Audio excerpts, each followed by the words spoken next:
One review that I came across after my conversation with today's guest, Lisa Robertson, a review by Claire Foster for Book Forum, describes her latest book, Riverwork, as a hymn to slowness and close reading, unknowability, imperfection, wobbly human labor, false starts, and angry love.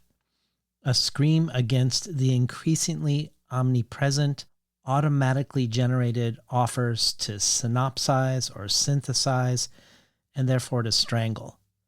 It opts for excess.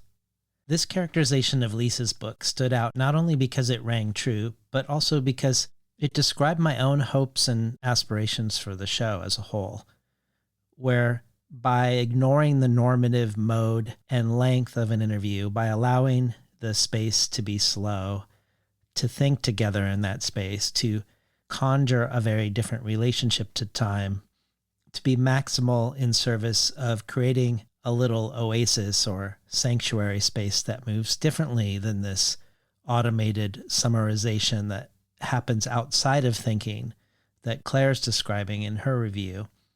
That's something I reach for.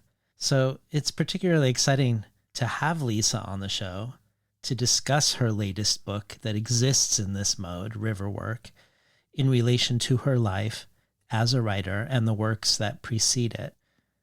Thinking of hymns to close reading, there are certain conversations where I'm fairly confident they will become ones people listen to more than once, where they will reread them, so to speak. The two with Jory Graham perhaps come most to mind, but I suspect today's with Lisa will be one many of us will return to again and hear it again differently each time. For the bonus audio, Lisa introduces her translation of the long poem by Charles Baudelaire called Hags, and talks about how it becomes an inspiration for both of her novels, including the one we talk about today. And then she gives an electrifying reading of it for us, one that echoes against so many of the themes we discuss during today's conversation. So be sure not to miss this if you are subscribed to the bonus audio. Also, as listeners who've been hearing me say this for years, while the bonus audio is one thing you can choose from among many when you join the Between the Covers community as a listener supporter, one of the things every supporter is invited to do is join our collective brainstorm. And today's conversation is a prime example of how that has shaped the show, as many supporters have reached out to suggest Lisa beginning years ago now. And it's thanks to the Between the Covers community that I'm presenting this unforgettable conversation today. If you want to check out all the rewards and benefits of becoming part of the Between the Covers community as a listener supporter, you can do so by going to patreon.com/betweenthecovers. And now for today's conversation with none other than Lisa Robertson.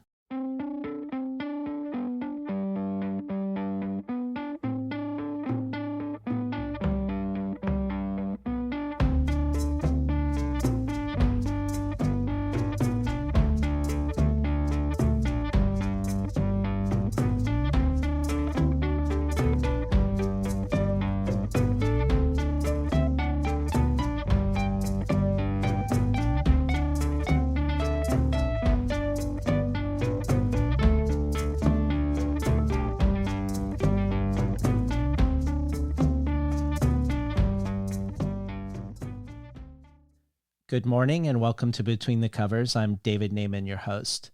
Today's guest is poet, essayist, translator, and more recently novelist Lisa Robertson.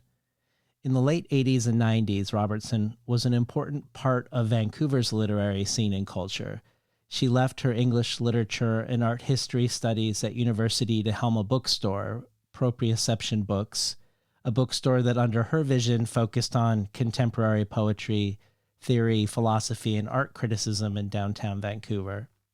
She was the poetry editor of Front Magazine, a board member at ArtSpeak, ran a poetry reading series at the Vancouver Art Gallery, and became part of the storied writers collective, the Kootenay School of Writing, which, paraphrasing Rob McClellan's description of it, has since the 70s carved out a unique space in Canadian writing, both in regards to pushing writing and language to thrilling extremes, and with regards to social involvement and community organization.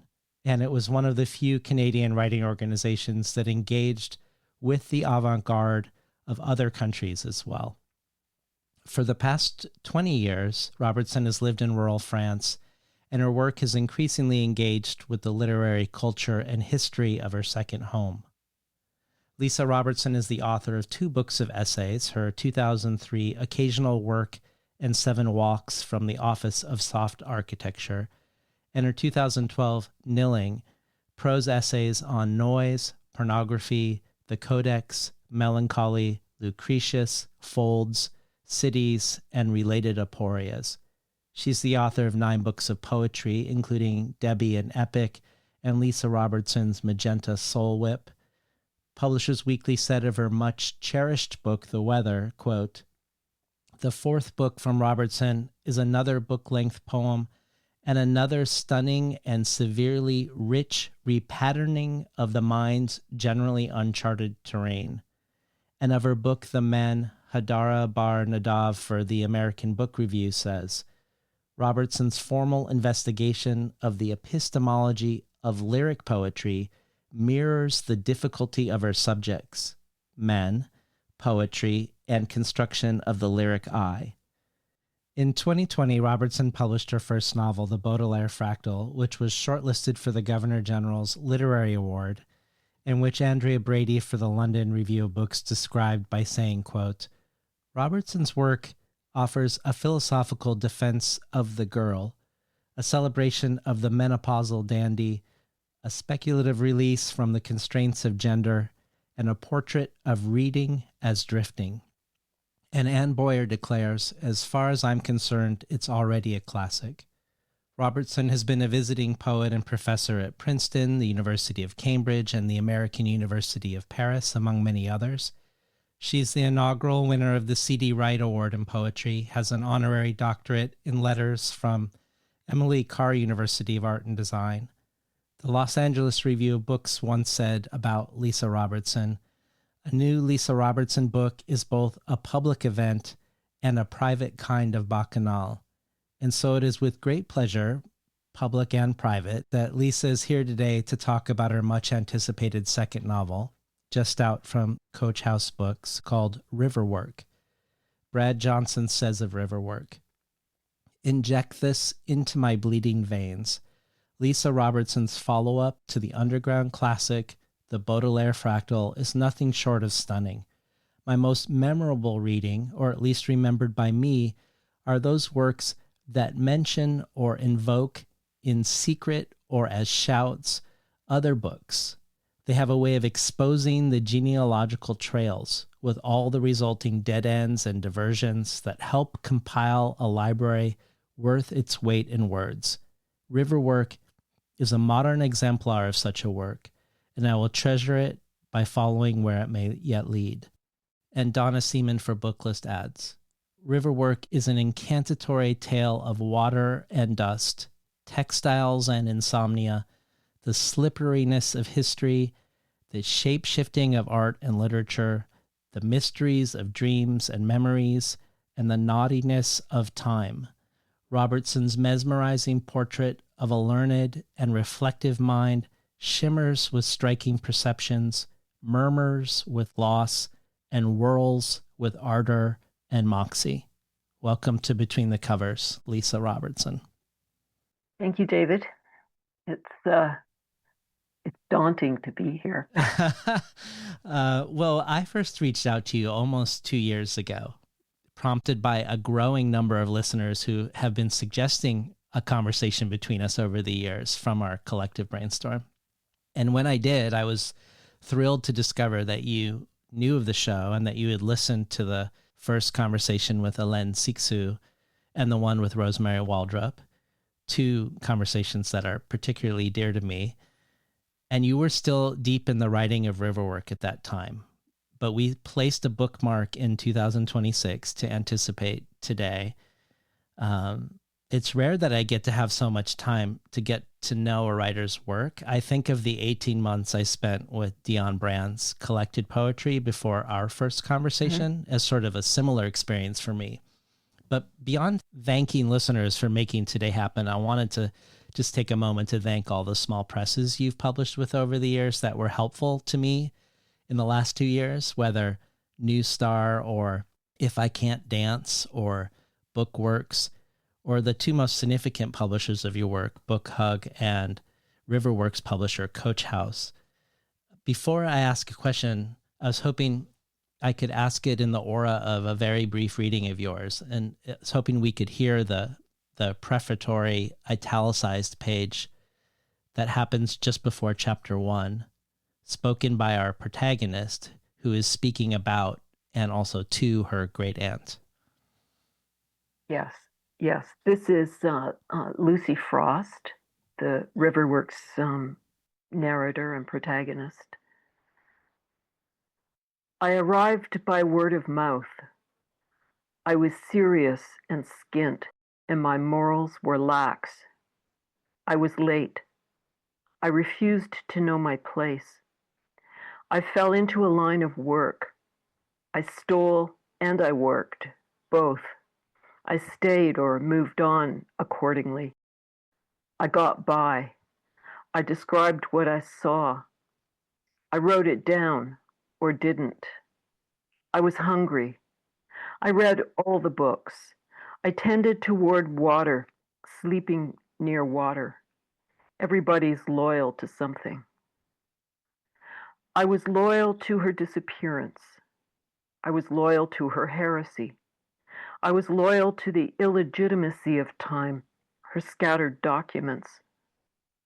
I thought there could be a space in the world for my descriptions, a space the size and shape the descriptions would come to occupy, like a living body contains lusts, like a room contains sleep, like archives. This thought, the thought of the future space of the thriving, would guide my efforts. I would do the research and write her book. The book of the work beneath the work, the shadow work, the inexistent landscape of women's labor. I would take what I needed. This is for her, not about her. So, as you said, we're hearing the voice of Lucy Frost, a Canadian who moved to France 40 years previously, in her words, to search for poetry and an idea of the erotic, who now in her 60s lives a precarious existence, quote, quite untrained for the death march of late capital. And her literary erotic dreams have become a somewhat aimless life as a house cleaner for academics and professors that in a way have sort of passed her by in terms of the normative notions of success. That is until she begins to engage with and continue the work of a great aunt who herself had come to France long ago and yet had disappeared without a trace. An aunt who left unfinished work about a river in Paris, the Bièvre, that itself has been disappeared, has been buried and covered over a century ago. So when Lucy says in what you just read that she will finish her great aunt's book, it is the book of her disappeared aunt about a disappeared river. My first question for you might have been something like, what is the origin story of your interest in this river in particular and this framing for a book? But instead, I'll sort of ask you to hold that in your mind in the hopes you'll answer it as part of a related question to you from someone else. This is from Pass Between the Covers guest, Kate Briggs. Kate is who I reached out to find out how to contact you. But beyond her connecting us, I feel like there are many connections between your work and hers. Among them, your engagements with French literary culture and thought, the feminism that undergirds your aesthetics and sensibilities, the way you both bring the margins to the center, the troubling of form by centering things that are not considered worthy of story, the foregrounding of women's maintenance labor, the bringing of elements outside of the novelistic tradition into it, your shared attention to the sentence and syntax and more. So in a way, listening to the conversation that I had with Kate in the archives about her book, The Long Form, I think, or I suspect, would be a great companion to our conversation today. So it seems fitting to start with Kate's question and my half question. So here's a question for you from Kate Briggs. Hello, Lisa. Hello, David. This is Kate speaking from Rotterdam. Thank you so much for the invitation to crash your conversation. Lisa, Riverwork, your second novel. It exists now. I am in the slightly weird position, at least in relation to your other questioners, in that I have not yet read it. I have a copy currently speeding its way to me. And I thought initially that might or maybe should disqualify me from asking you a question in this context. But then it occurred to me that perhaps it's an interesting position to ask out from, because I do have a fantasy of your novel. It has had such a strong form of existence for me for the past 4 years, in my imagination, ever since you first described the project to me. Lisa's river book, her roman fleuve. And this is the source of my question. I'd like to know, what is the relation for you between that first impulse or vision or projection of this novel and the one you're now holding in your hands? It's so tempting, I always find, to remain in the space of fantasy and possibility and not risk stepping into actually writing the thing.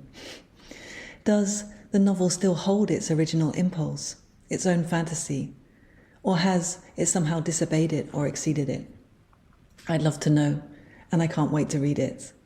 This question is sent with, as I know you know, lifelong love and admiration. I'll speak to you soon. Well, that's a really beautiful surprise to begin with Kate's warm, articulate, generous voice. We did speak together about our work on our 2 novels in progress, and I think of her novel in progress as being Kate's color book, as she thinks of mine as being Lisa's river book. When I began this project, I began with 2 parallel curiosities, questions. One having to do simply with the site of the Bièvre River, which I had discovered in a text by Rousseau, his 6th walk in the Reveries of a Solitary Walker. Begins with mentioning the Bièvre, and I had never heard of it. So that's how I heard about the river and became curious about its existence. And to then learn about the history of textile industry on the river and its pollution and its gradual hovering over and disappearing over the 19th century. So I didn't have a story. I had an interest in this objected site in parallel to a lifelong question in my mind about an actual relation of mine, an actual great aunt, who had disappeared in the way this book describes. My great aunt was not a researcher and spent no time in Paris, so I fictionalized her life in order to bring the two questions into relationship. But I did begin with those 2 parallel absences, feeling that I wanted to weave a relationship between them, but not having any sense at all of a plot. For me, the problem was not so much entering into the writing of the book, as Kate suggests could be a problem. Wasn't the problem of beginning, it was more a problem of ending. I didn't stop changing the book until minutes before it went to print. As Crystal, the page designer at Coach House Books, will tell you. Now, Coach House is really unusual in many fabulous ways. And one of them is that part of the business of the press is to also be a print shop. So the editorial offices are above the presses, which are on the ground floor of an actual old coach house in an alleyway in downtown Toronto. So one of the interesting things about this is, other than the fact that it makes coach house like a 19th century London press, I love that. you almost feel like you could be sort of sleeping upstairs the way Coleridge did at his publisher's place of business. And one of the interesting things about it, other than that romantic continuity, is that the editors and designers are in direct touch with the printers up until the moment of the printing. So you can intrude. and I have found ways to do that, I think, to my editor's dismay. Mm. So the hard task for me was to stop writing the book. I enjoyed the book as a movement and as a process much more than I enjoyed finalizing it as an object. That might sound overly tidy given the topic, a river, but I think that that's been the general case in most of the books I've written, and that the stilling of the process has been the main problem.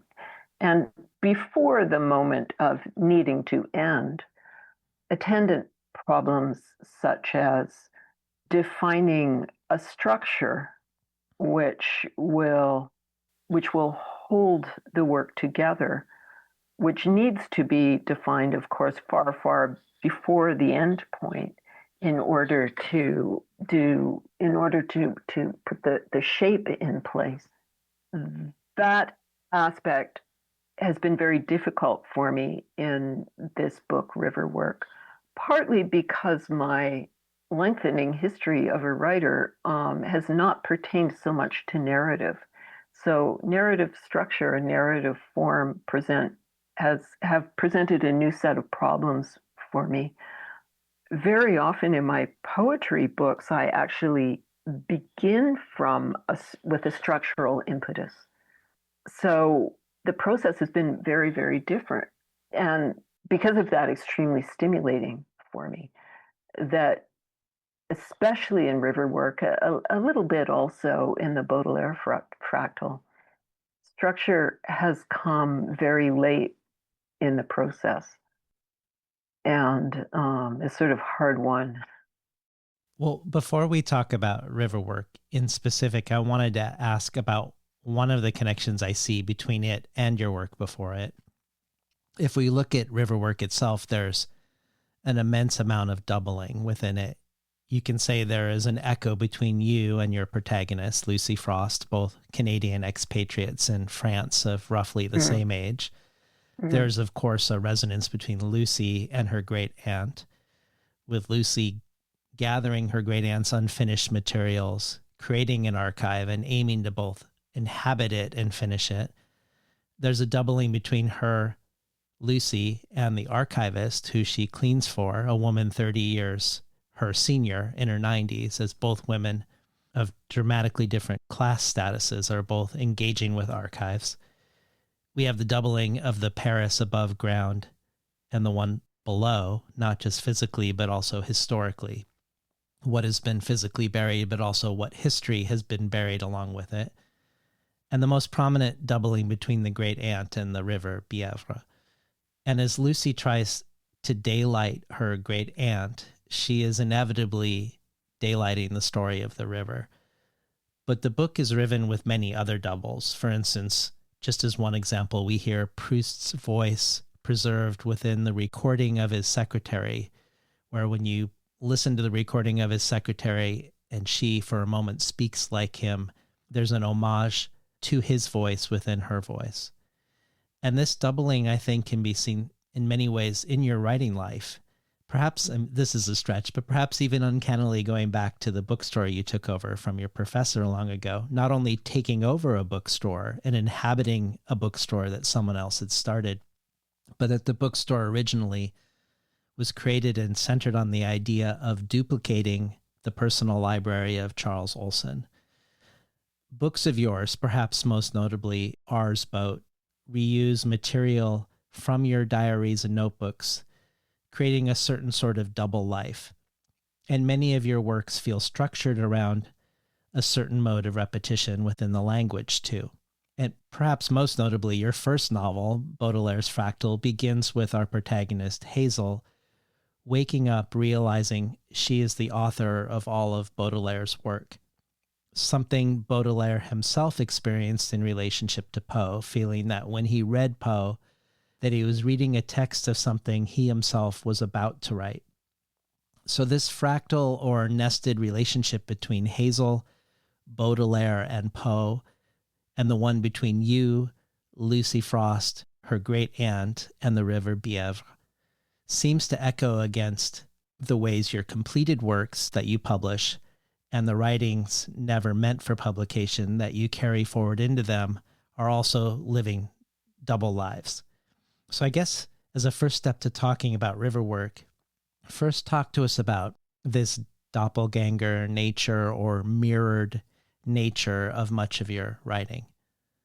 Honestly, I hadn't realized until listening to you right now that it was so prevalent as Wow. as a continuity. Obviously, I'm very conscious of working with repetition as a structuring device, which is a way of composing that, for me, comes in part from my long reading of Gertrude Stein's works, and also my close relationship with the works of Lynn Heginian, the recently deceased California poet.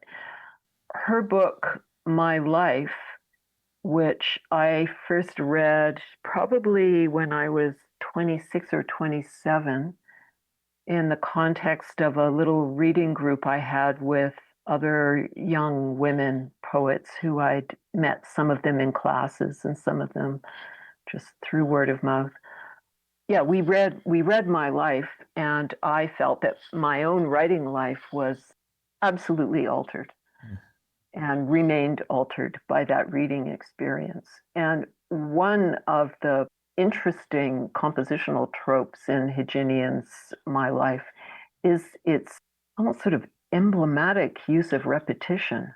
Certain phrases which were taken from the body of the long prose poems are pulled out to become slightly marginal subtitles within the ongoing text. And it creates a formally beautiful echo chamber that also acts as a cohering force within the work.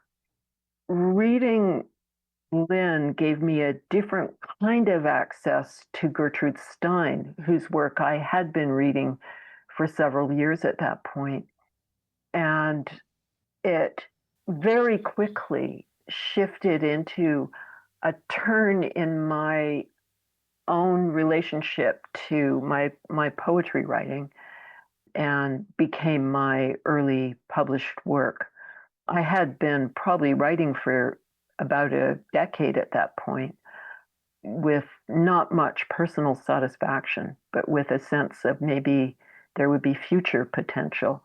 And something about the Heginian Stein moment that arrived in my mid to late 20s caused a small revolution in my own writing practice. And so the thinking of repetition as not just a formal trope, but as a psychic patterning, really, or a way of reaching towards some of the less clear activities of consciousness within language or subconsciousness within language became evident to me. And I began to experiment with that right away. And now I can see from what you've said that this repetition or rhyming or echoing trope that came out of my readings in modernist and avant-garde poetry has extended in a broad way through the several genres that I've worked in, which include the essay as well as the poem and the long prose narrative, the novel.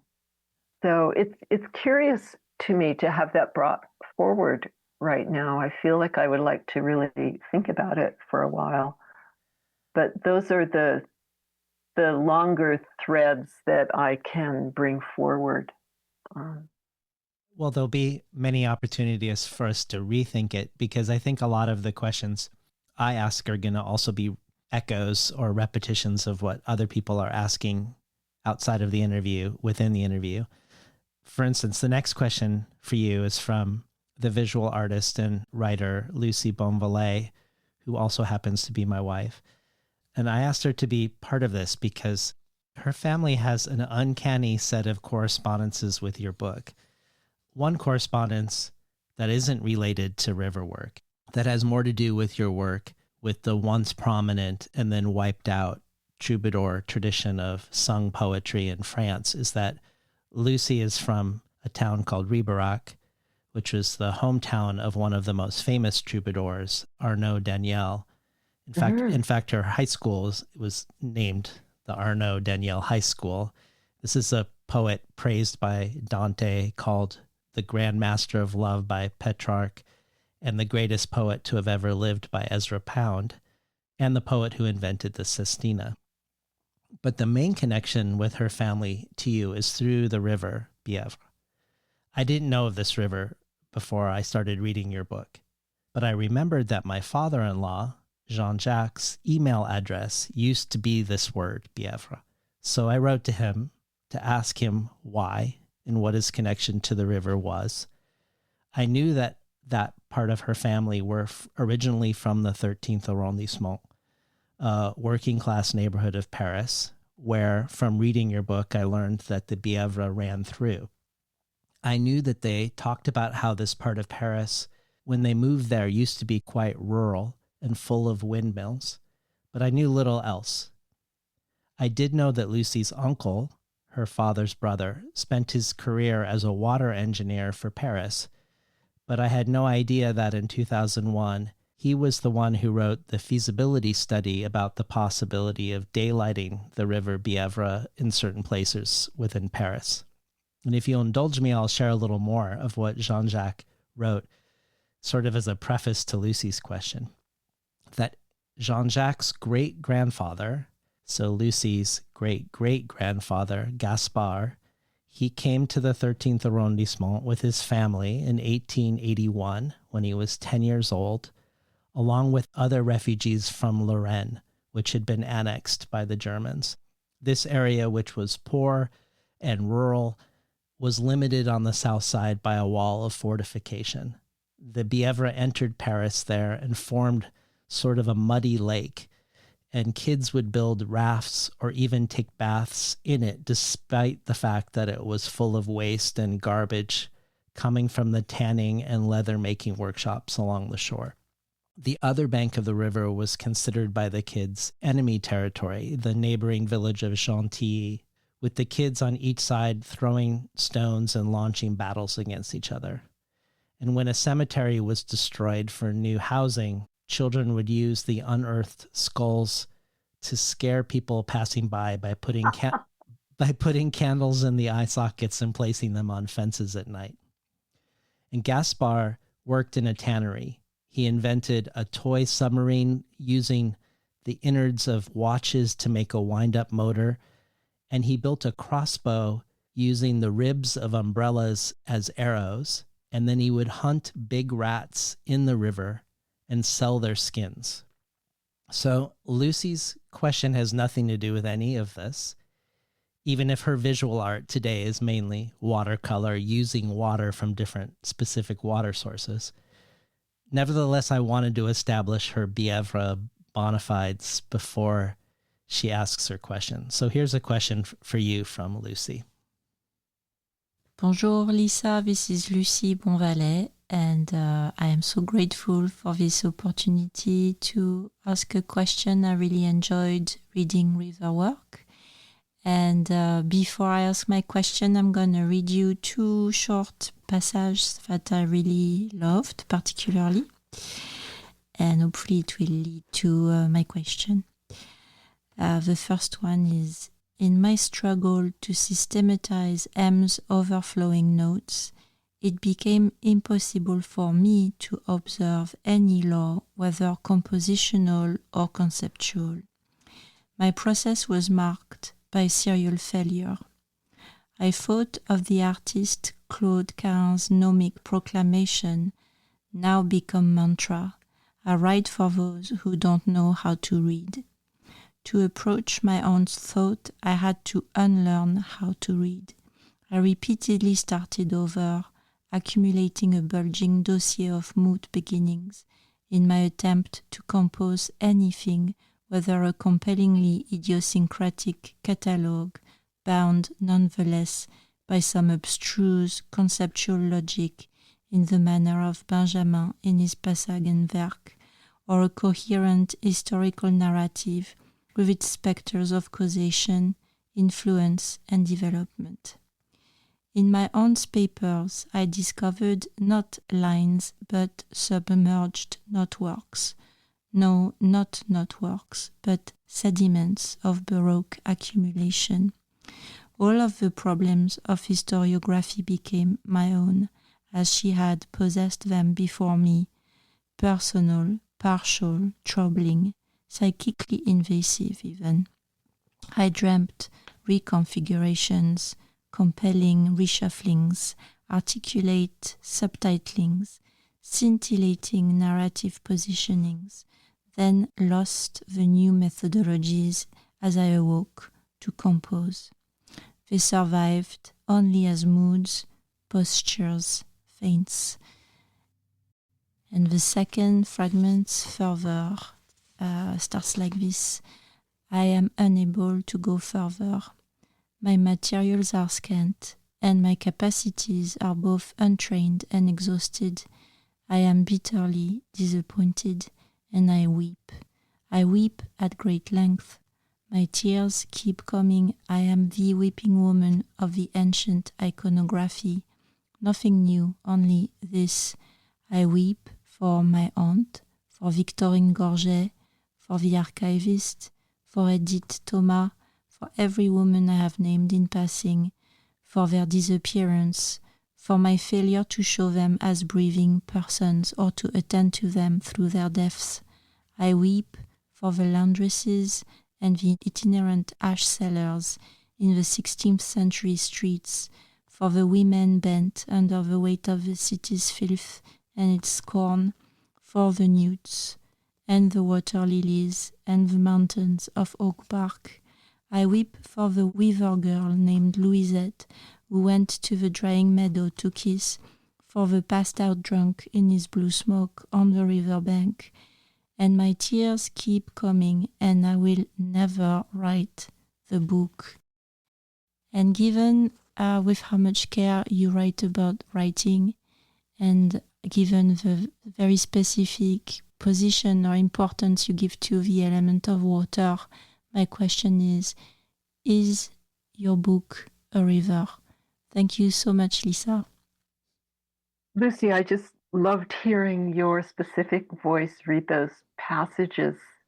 And oddly, both the passages you chose to read were composed very, very late in the process and inserted almost as afterthoughts. So I'm very close in time to their compositional moments now still. I hope that the book is a river. I hope that it can be felt that way by many readers. I also know that we can't, as writers, control the reading of our work, and intentions dissolve pretty quickly as a finished work enters the hands of strangers, really. So I can only say I hope so. I hope it's a river. I thought of it during early phases of the composing. I thought of it as a river or as a ribbon. And one of the definitions of river that I found somewhere, and for a long time I thought that I found it in Samuel Johnson's miniature dictionary. I have a 1831 tiny condensed version of his sprawling dictionary. And I thought that he defined river as a ribbon of water flowing downwards by force. And so I cited it as such in something I had published somewhere about this book in process. And then I found out with the help of a fact checker that in fact I had gotten that definition from National Geographic. If I'm remembering correctly, isn't your process very physically involve making ribbons of text? Could you talk about that a little bit? Yeah, well, once I found that description, wherever I found it, whether it was in National Geographic or Samuel Johnson, that sort of freed up a tactile approach to splicing fragments together. I mean, the first good half of writing this book, it took, I don't know, 4 years, 5 years, something like that. Probably at least 4.5 years. So for the first couple of years, I was writing fragments without knowing what their relation would be. And at a certain point, I realized, I have to start constructing narrative. And so I printed out all of my fragments, which were in scattered files and all over the place in my computer. And I did the old cut and paste, like with scissors and tape, the old-fashioned cut and paste. And I ended up just adding and adding to these long ribbons of text, which ended up being much longer than I am tall, and I'm sort of medium tallish height, 5'7". Many of them were over 6 feet long, say. And each of these ribbons became sort of the first model for the chapters. And I just kept not adding to the end of them, but splicing into them. And they draped over the long table that I was working at that point. And I had such pleasure working on these textual ribbons, and also pleasure in their performativity when I would take them with me to read from at public readings. And I just rolled them all up into this sort of chunky, raggy, taped together roll, and then I would, let them drop up. And it was really fun. So there was this substantial life of the book as a series of ribbons, if not rivers, but that ribbon notion came in part from the definition of a river and in part from a ribbon I found in Rousseau's Confessions. Well, thinking of Lucy's question about the river as form, especially because you point out that the Bièvre was the river where tanning and parchment making happened, and thus books and their glue and their bindings. I wanted to connect the theme of doubling and repetition with this question of the river as form and see what you think of when I do. Because if I were to pick the theme that most unites your work, I think it would be your fascination with reading and what reading is. You said before that part of what motivates you to write is, in fact, your ongoing marveling at and mystification around what reading is. In one conversation, when talking about the act of reading as a child, you say, "It will be done secretly against the current of family and class protocols, often for the sheer pleasure of that secrecy. Reading becomes a resource of inwardness, a resistant immateriality that's both ludic and transgressive, giving the child a powerful sense of the essential privacy and plasticity of their own inner life. The child becomes several, dreamlike this reading life intertwines with fantasy, memory, inventiveness, forgetting, and oppositionality. It coaxes us to accept difficulty as inevitable and sometimes interesting. It is probably constitutive of what we experience as consciousness. In that same conversation, you say that what readers and people who are dreaming share is that you aren't in control of anything, that in both cases we are altered against our wishes, which also reminds me of something you say in Nilling about reading, that, quote, so much of its acute pleasure seems bound up in the release of purposiveness and instrumental cognition. It feels like a text's strange will desires me. It's up to me to receive, to be inhabited by this alterity. As I read my self-consciousness, it's not only suspended, but temporarily abolished by the vertigo of another's language. I am simply its conduit, its gutter. This is a pleasure.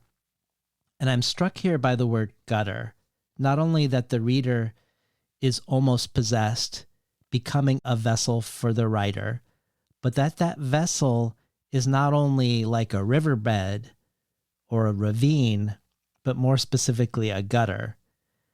Thinking of gutter, I think, of Lucy's great-great-grandfather Gaspard hunting big rats in the muddy stink of the Bièvre, or scaring people with unearthed skulls from that same water, that perhaps as readers, we become not just river-like, but Bièvre-like in specific.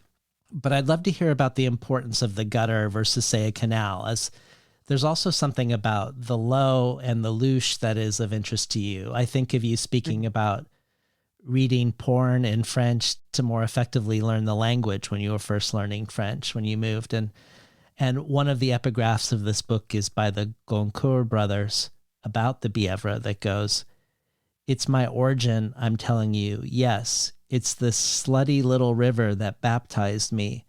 In her, I started to fish for what I am, what I feel, what I represent. So I guess I'd be curious if you could talk to us about the gutter we become from reading, which perhaps suggests a transgressive eros, this reception of another's language with us as its dirty receptacle. That's a nice challenge.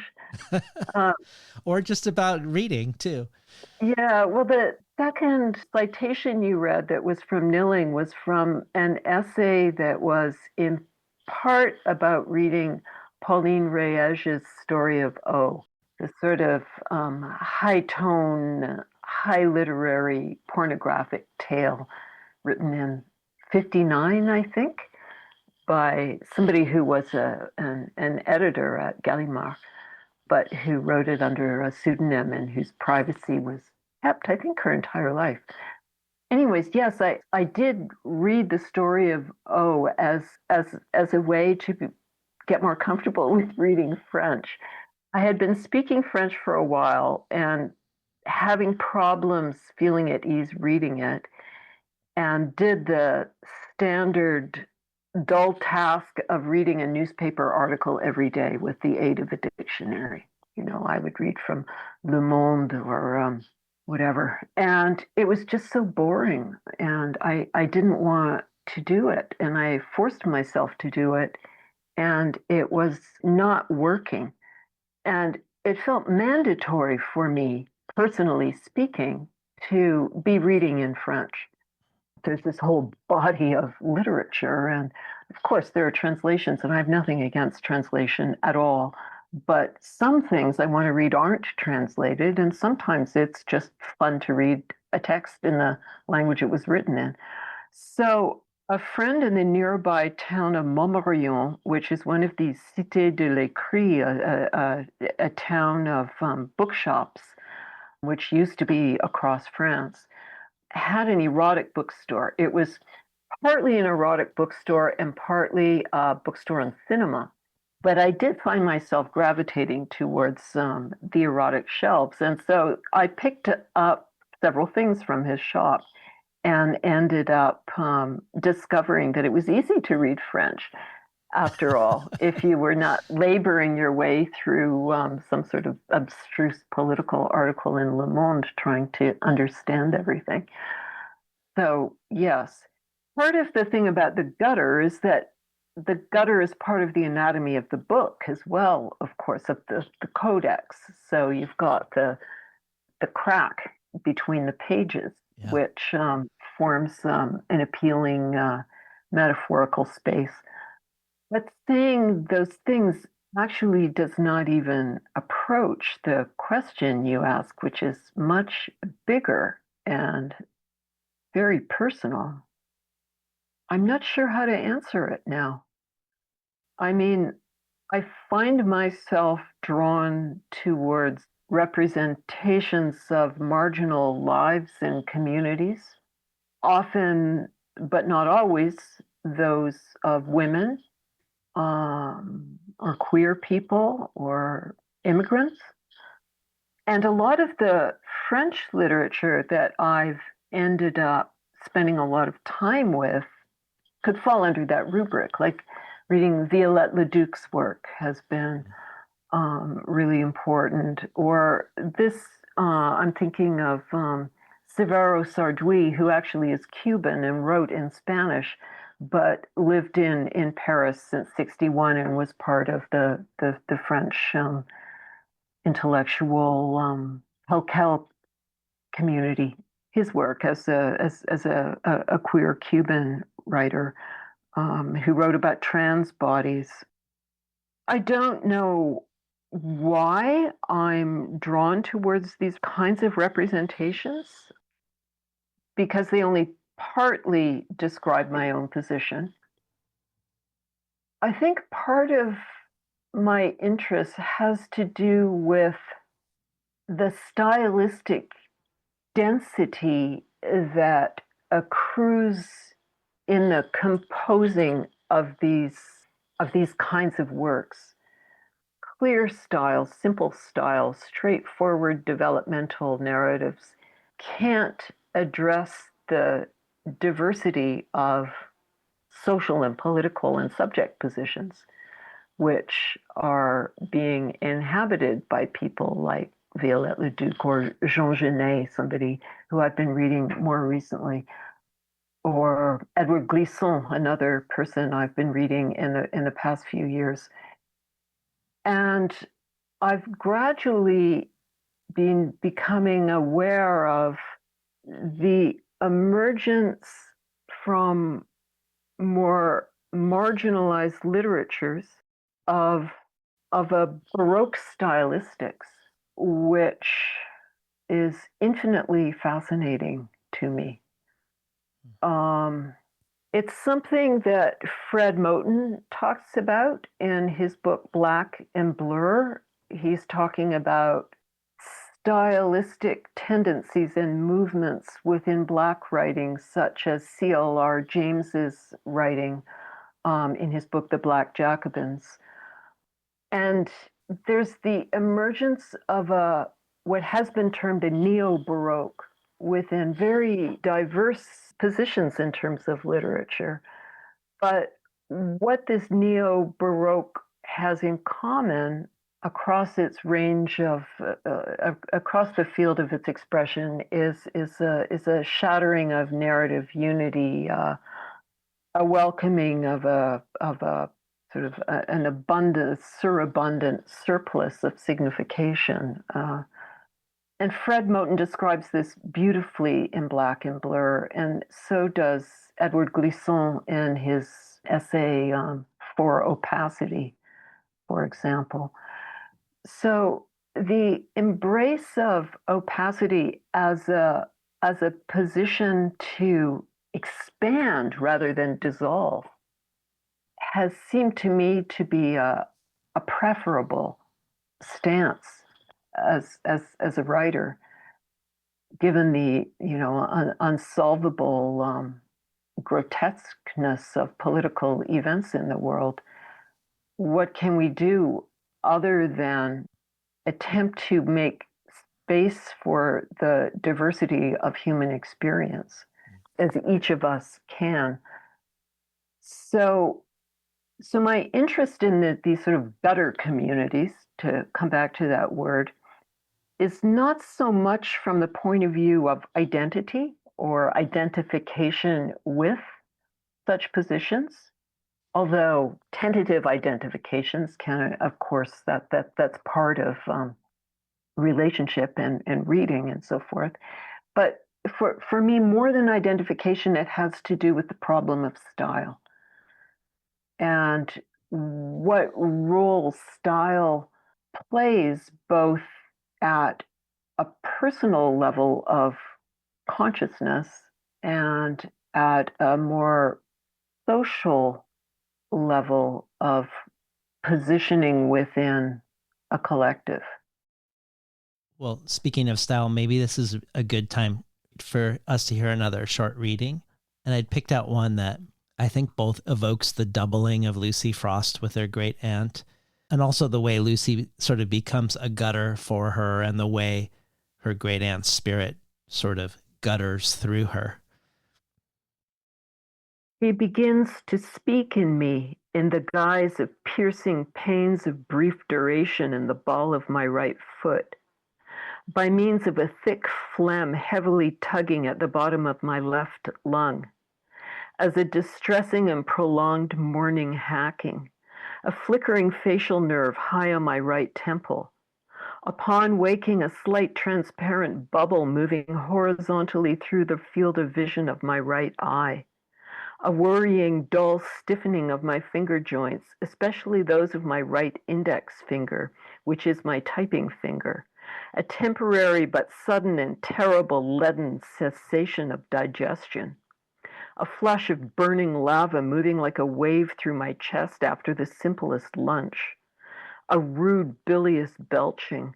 A vague neural buzzing of several days' unbroken duration. A troubling sensitivity high in the jaw where a rotting molar was long ago extracted. A forked, cramping foreboding of the heart at 2 a.m. A crystalline fist throbbing at the core of one kidney. A periodic burning while pissing. Unattached to any stumbling, a splatter of mysterious purple bruises erupting on my right inner thigh. A sudden bum knee on the steep apartment stairs. Documents. I find them in my own body. In the aesthetics of symptoms, lost time abruptly blooms. As in an archive, the researcher can be infected by the spores of an ancient illness, long held captive among the decomposing papers, newly released by the dust of her riffling. Been listening to Lisa Robertson read from her second novel, Riverwork. Our next question from another is from the poet and scholar Sarah Dowling. Sarah's poetry collections include Entering Sappho, which, like Riverwork, is a Coach House book, and which, like your book, to borrow words from Juliana Spar about Entering Sappho, examines the legacies of forgotten places. Her scholarly work includes the book Here is a Figure, which is a study of supine, prone, and recumbent figures in literature: the prostitute, the invalid, the murder victim, the layabout, all the people associated with lying down, the people refusing the postural logics of uprightness. So here's a question for you from Sarah. Hi, Lisa. This is Sarah Dowling, your Coach House pressmate. I wanted to start by just congratulating you on this wonderful novel, Riverwork. I think I've read it about 3 or 4 times now, and with every reading, I'm enthralled in new ways and just in awe of what you've achieved here. When David invited me to ask you a question, I was a bit flummoxed because there's so much in this novel to discuss, and while I was thrilled with the opportunity to ask you something, I was a bit frightened at the thought of having to narrow down to just one thing. But I think what I would most like to hear you speak about is the relationship between intellectual work and care work in this novel. I have been so interested in the way you've described the tactility of both of these practices. I absolutely love the passage in the novel where the narrator finds among her aunt's papers a file containing descriptions of the garments worn by the women communards of 1871. And then we get to read those descriptions of each one of these pétroleuses garments. And it struck me that in that passage, we have this wonderful example of the kind of detailed attention and commitment to preservation that might unite the work of house cleaning with archival and intellectual practices.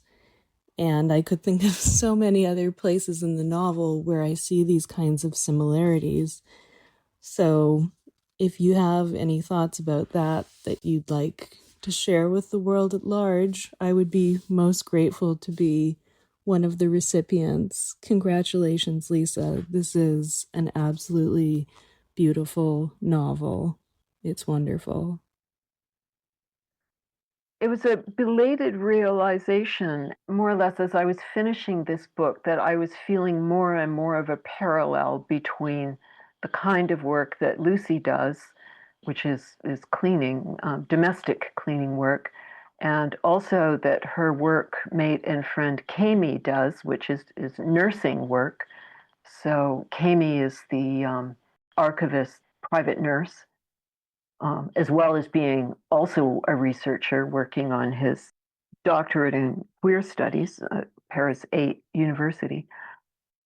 I think I had an instinctive feeling about this earlier on in the composition, especially about the parallels between house cleaning and archival work. Although in retrospect it seems obvious to me, I wasn't thinking about it that clearly until very, very recently, really, until after having finished it. Part of it is just basic technical parallels. I mean, a lot of house cleaning is actually ordering. You are spending a certain amount of time, with your hands in buckets of hot soapy water, etc., and scrubbing things and brushing things and all of that.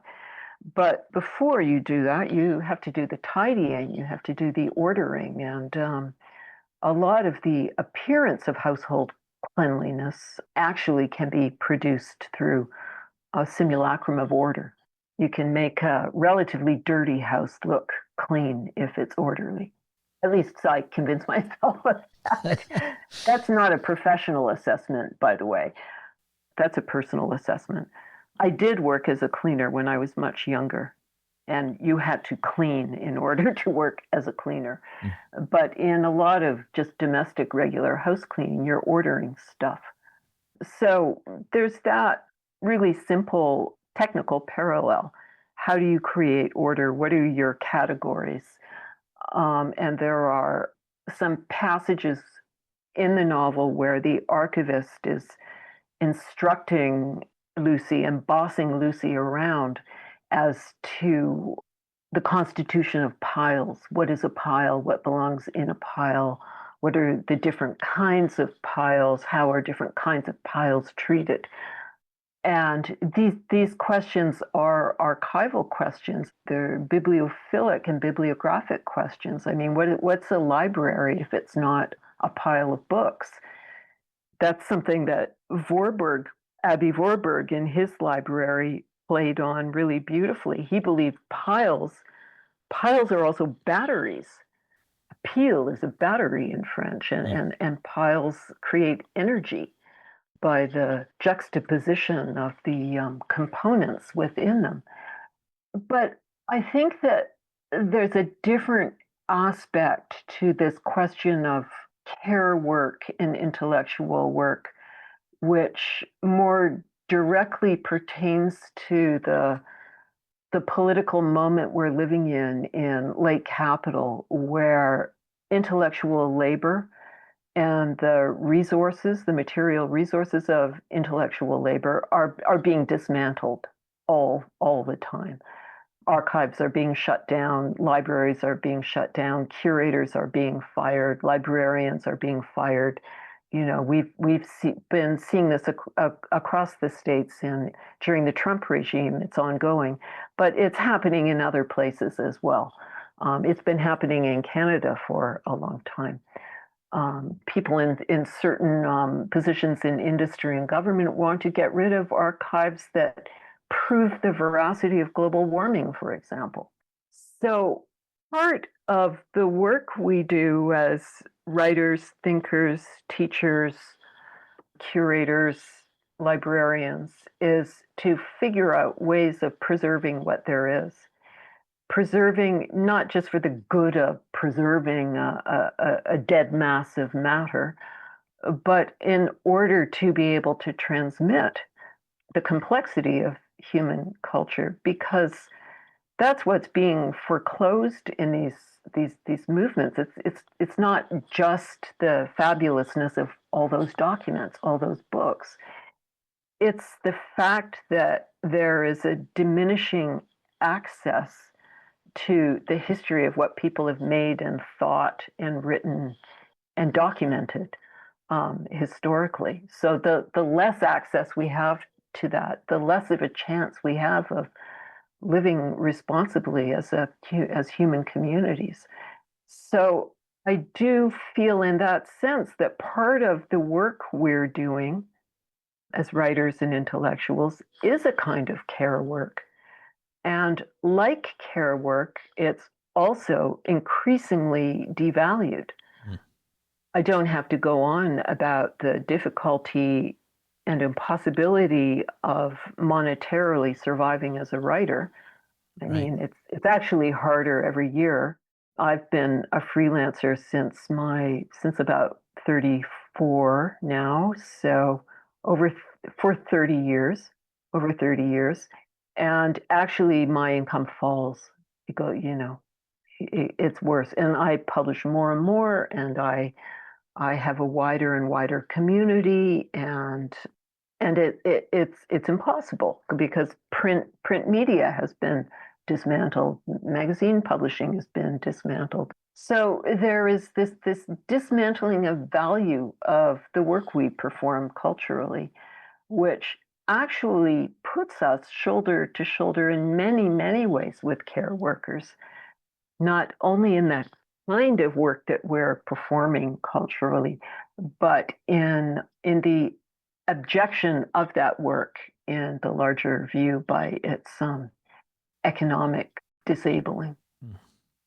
Well, to stay with Sarah's question a little longer, I think of Lucy Frost saying, cleaning is a form of world building, and I am a dust artist displacing cosmic matter temporarily from its solid support to make a negative image of time. And I also think of your extended engagement with the Chantal Akerman film, Jeanne Dielman, in this book, a film that puts women's maintenance work at its center. And like Lucy Frost's assertion that cleaning is making a negative image of time, you say this film is a negative image of conventional film narrative, a realist portrait of negative space. And you quote Akerman herself as saying, "I'm not militant. I simply make films that are not colonized." And there are many ways the Bièvre becomes a portal into meditations on other writers who have written about it, from Rabelais to Rousseau, but it also becomes a portal into the negative space of Paris, a negative image of time in Paris. All that doesn't make it into the official narrative, but makes it into your book. There are many different things we could choose from in this realm to talk about in this regard, but I was hoping you might speak for a moment about the conflict between the textile dyers and the launderers, the fight over who's to blame for the river's pollution, because this fight was both, it feels like this fight was both very gendered and one of class, and how the fate of the launderers in a way becomes the fate of the river itself ultimately. Yes. The Bièvre River during the Middle Ages and the Baroque period was known for tapestry production. So the textiles that were being produced there were of very high cultural value. They were portable commodities in early capitalist economies, which connotated extreme wealth and cultural hierarchy. The Bièvre was not the only river or the only place in which tapestries were produced, but it was the place in Paris where tapestries were produced. And the tapestry production atelier on the Bièvre is called the Gobelin, and the Gobelin still exists there. And it was formed, I believe, I'm forgetting dates, I think it was the 15th century, maybe the very early 16th century, around there. And the Gobelin made tapestries for royalty and aristocracy. So the artisans who worked on tapestry production were by no means abject. They were extremely wealthy and had very, very high social and cultural cachet. And it was in their interest for their work site to remain unaltered. It was believed, or at least the idea was propagated, that the particular quality of the water in the Bièvre, which it was a very tannic water, was the cause of the very vivid red colors that the fiber dyers could produce. At the same time as the Gobelins were producing these extremely sophisticated and very valuable tapestries, there were much more demoted forms of industry going on the river, much as your father-in-law suggested. And as my research into the women who did the laundry, who laundered on the Bièvre River, suggested to me.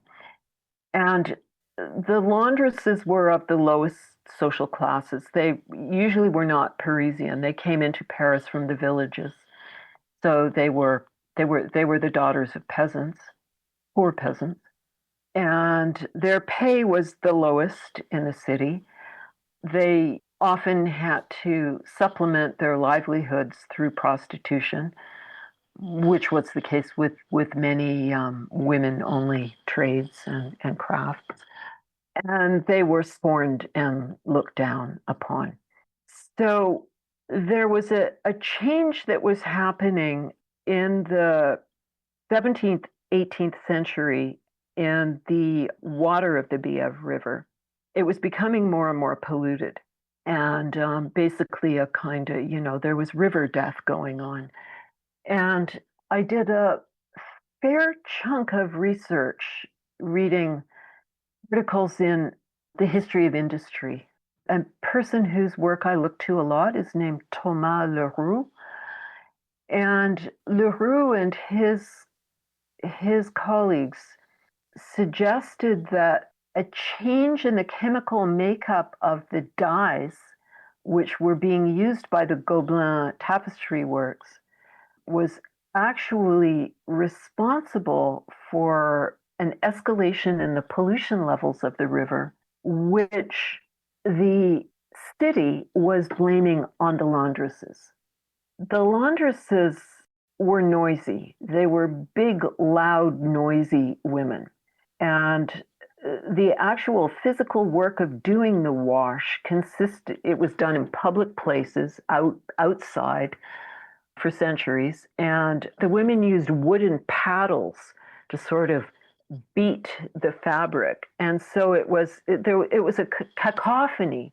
And they sang, and all of the descriptions of laundering going on mention this. So Hugo mentions it. Other writers mention it too. It's noisy, and it's filthy. They're washing, the filthy linens of the city in times of disease and everything.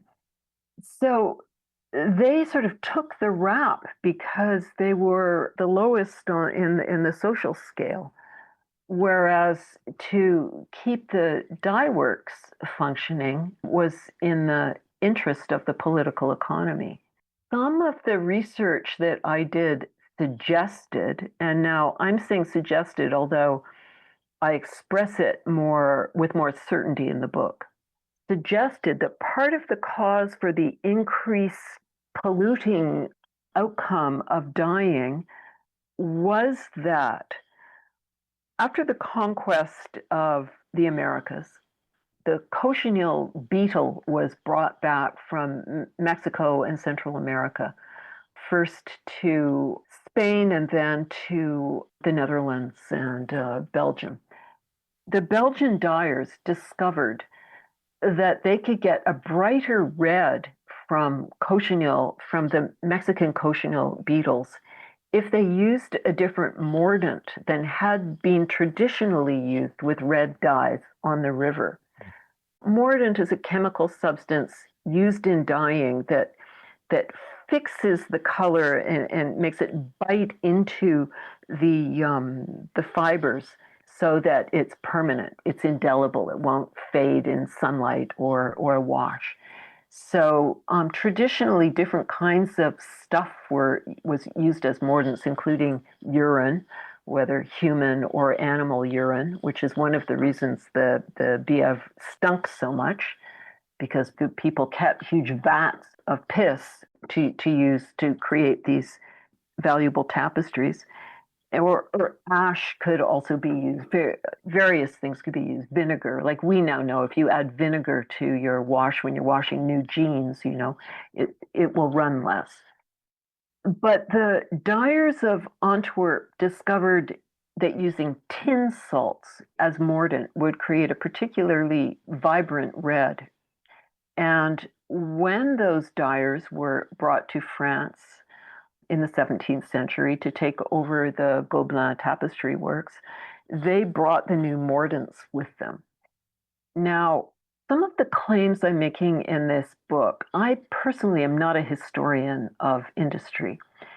So I actually have not read any text which says that tin salt mordants killed the Bièvre. But I've done research on tin salts. And what tin salts do is kill aquatic life forms. They kill plankton. They don't really hurt mammals.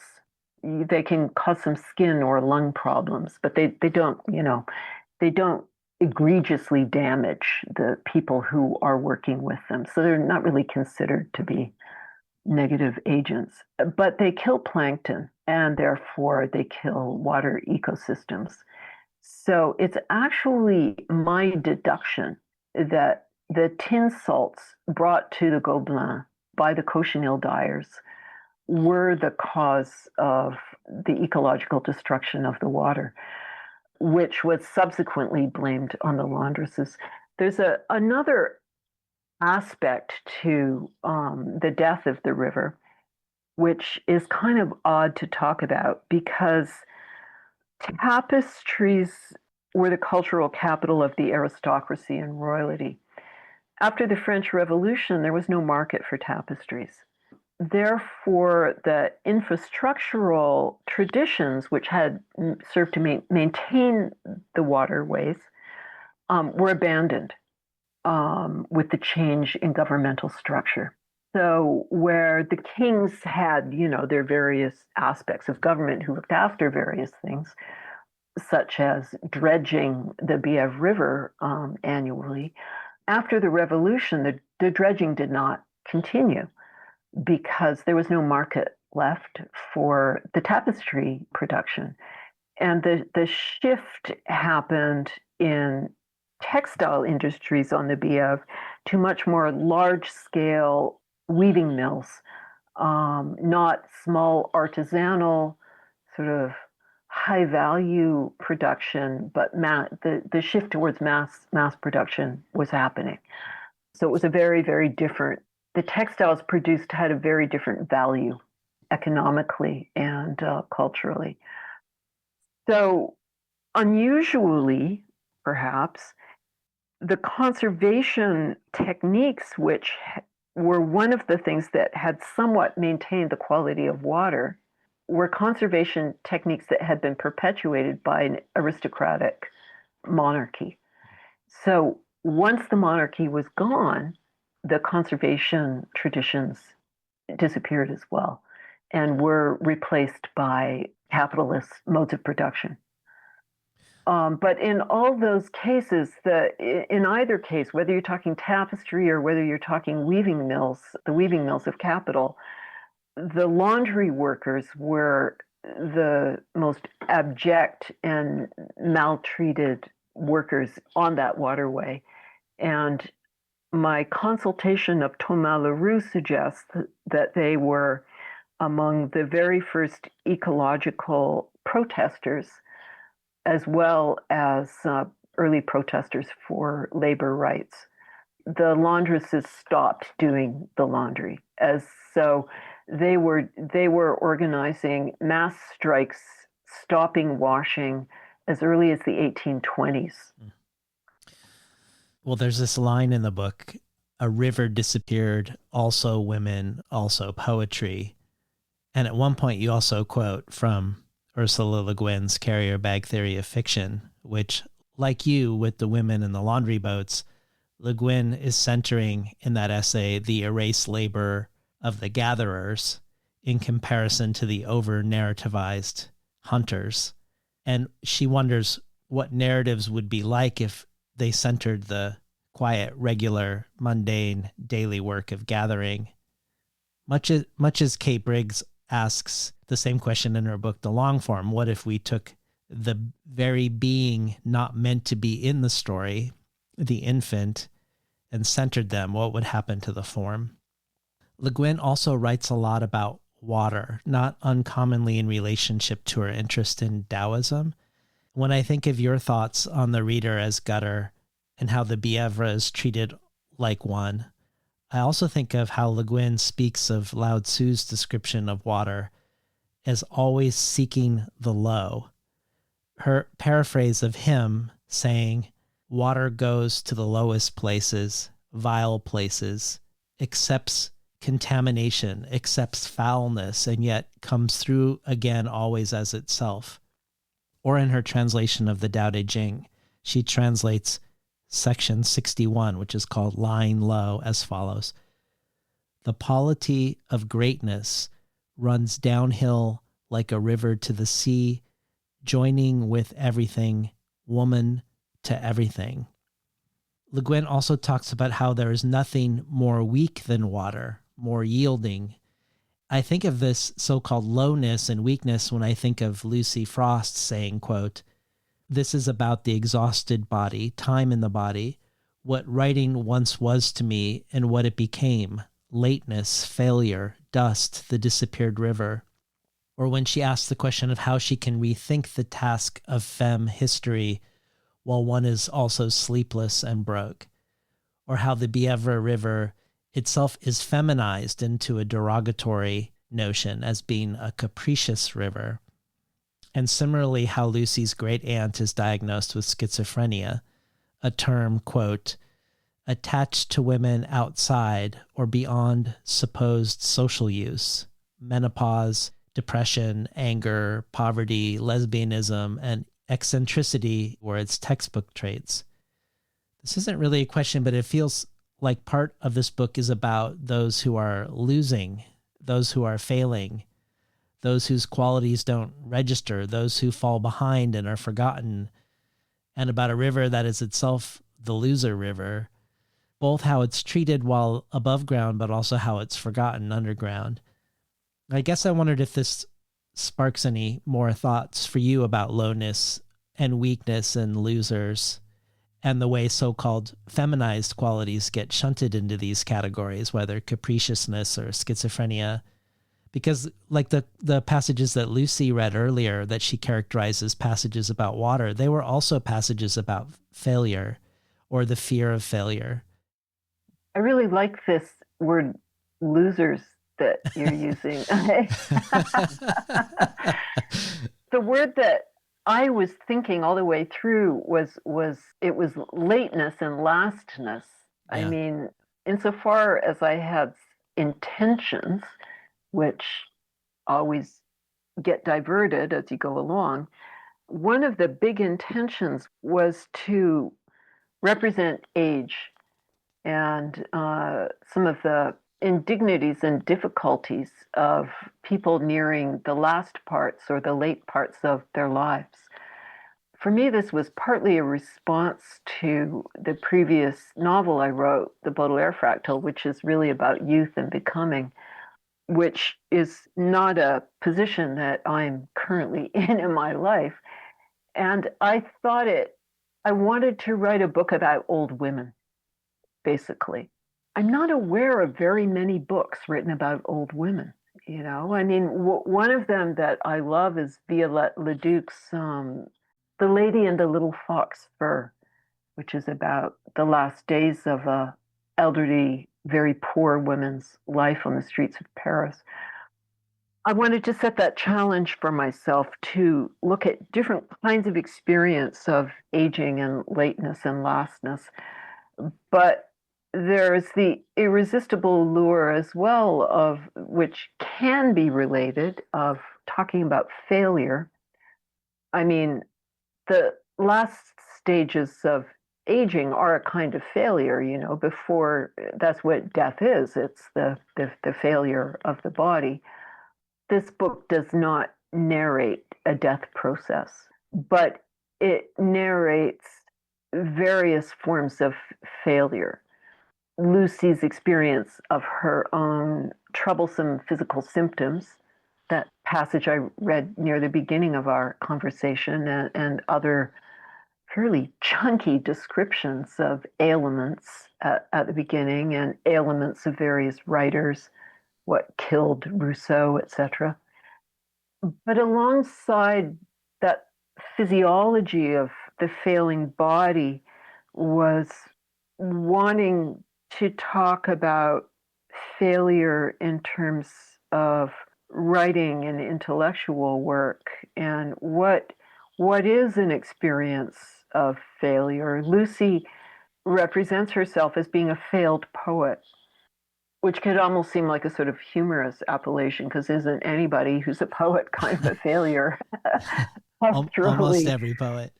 Yeah, there's a certain sort of arch romance around that idea too. But the fact is, with writers, not everybody is able to continue doing the work that they hope to be doing when they start out.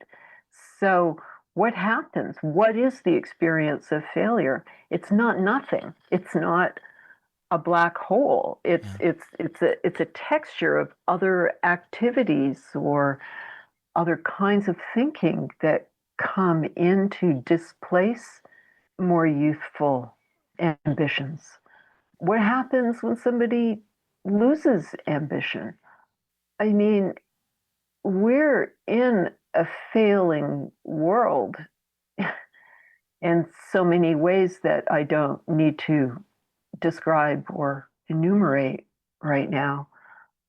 So to expand a description of failure, to kind of bring an attentive abundance towards not failure as a unified thing, but as a very complex network of differences, felt like a challenge I wanted to take on. A novel about a young person glamorously becoming what they want to become has an inbuilt pleasure zone. Yes. And we enjoy reading it, and we can enjoy writing it. And, the Bildungsroman it's a genre for lots of pleasant reasons. And I felt the need to face in the opposite direction, to face in the direction of dissolution, and to find a language for ways that things don't work out. There's no resolution, there's no solution, there's not a happy ending. You don't find the solution to the problem. I wonder if that's connected to you liking being in the movement of the making of the book versus the finishing of the book. Yeah, I don't know. I don't know the answer to that. I mean, obviously, as long as you're making it, there's the possibility that maybe it won't fail yet. It hasn't yet failed. Yeah. There's that for sure. I want to connect some things that you've brought up over the years that you don't necessarily connect, but just to see what you think of these being connected. Because water and the Taoist construction, while seeking the lowest place, exemplifying so-called weakness, allowing itself to be a gutter that accepts to be fouled, always seeming to yield, is also in that framework really seen as the most powerful force, the force that ultimately nevertheless shapes all things and sustains all things. And I think of how the Bièvre is defamed as capricious because of its frequent flooding over of its banks, and how you take this same descriptor to evoke a positive sense of power when Lucy says, "My great aunt's vocation was to flood designation."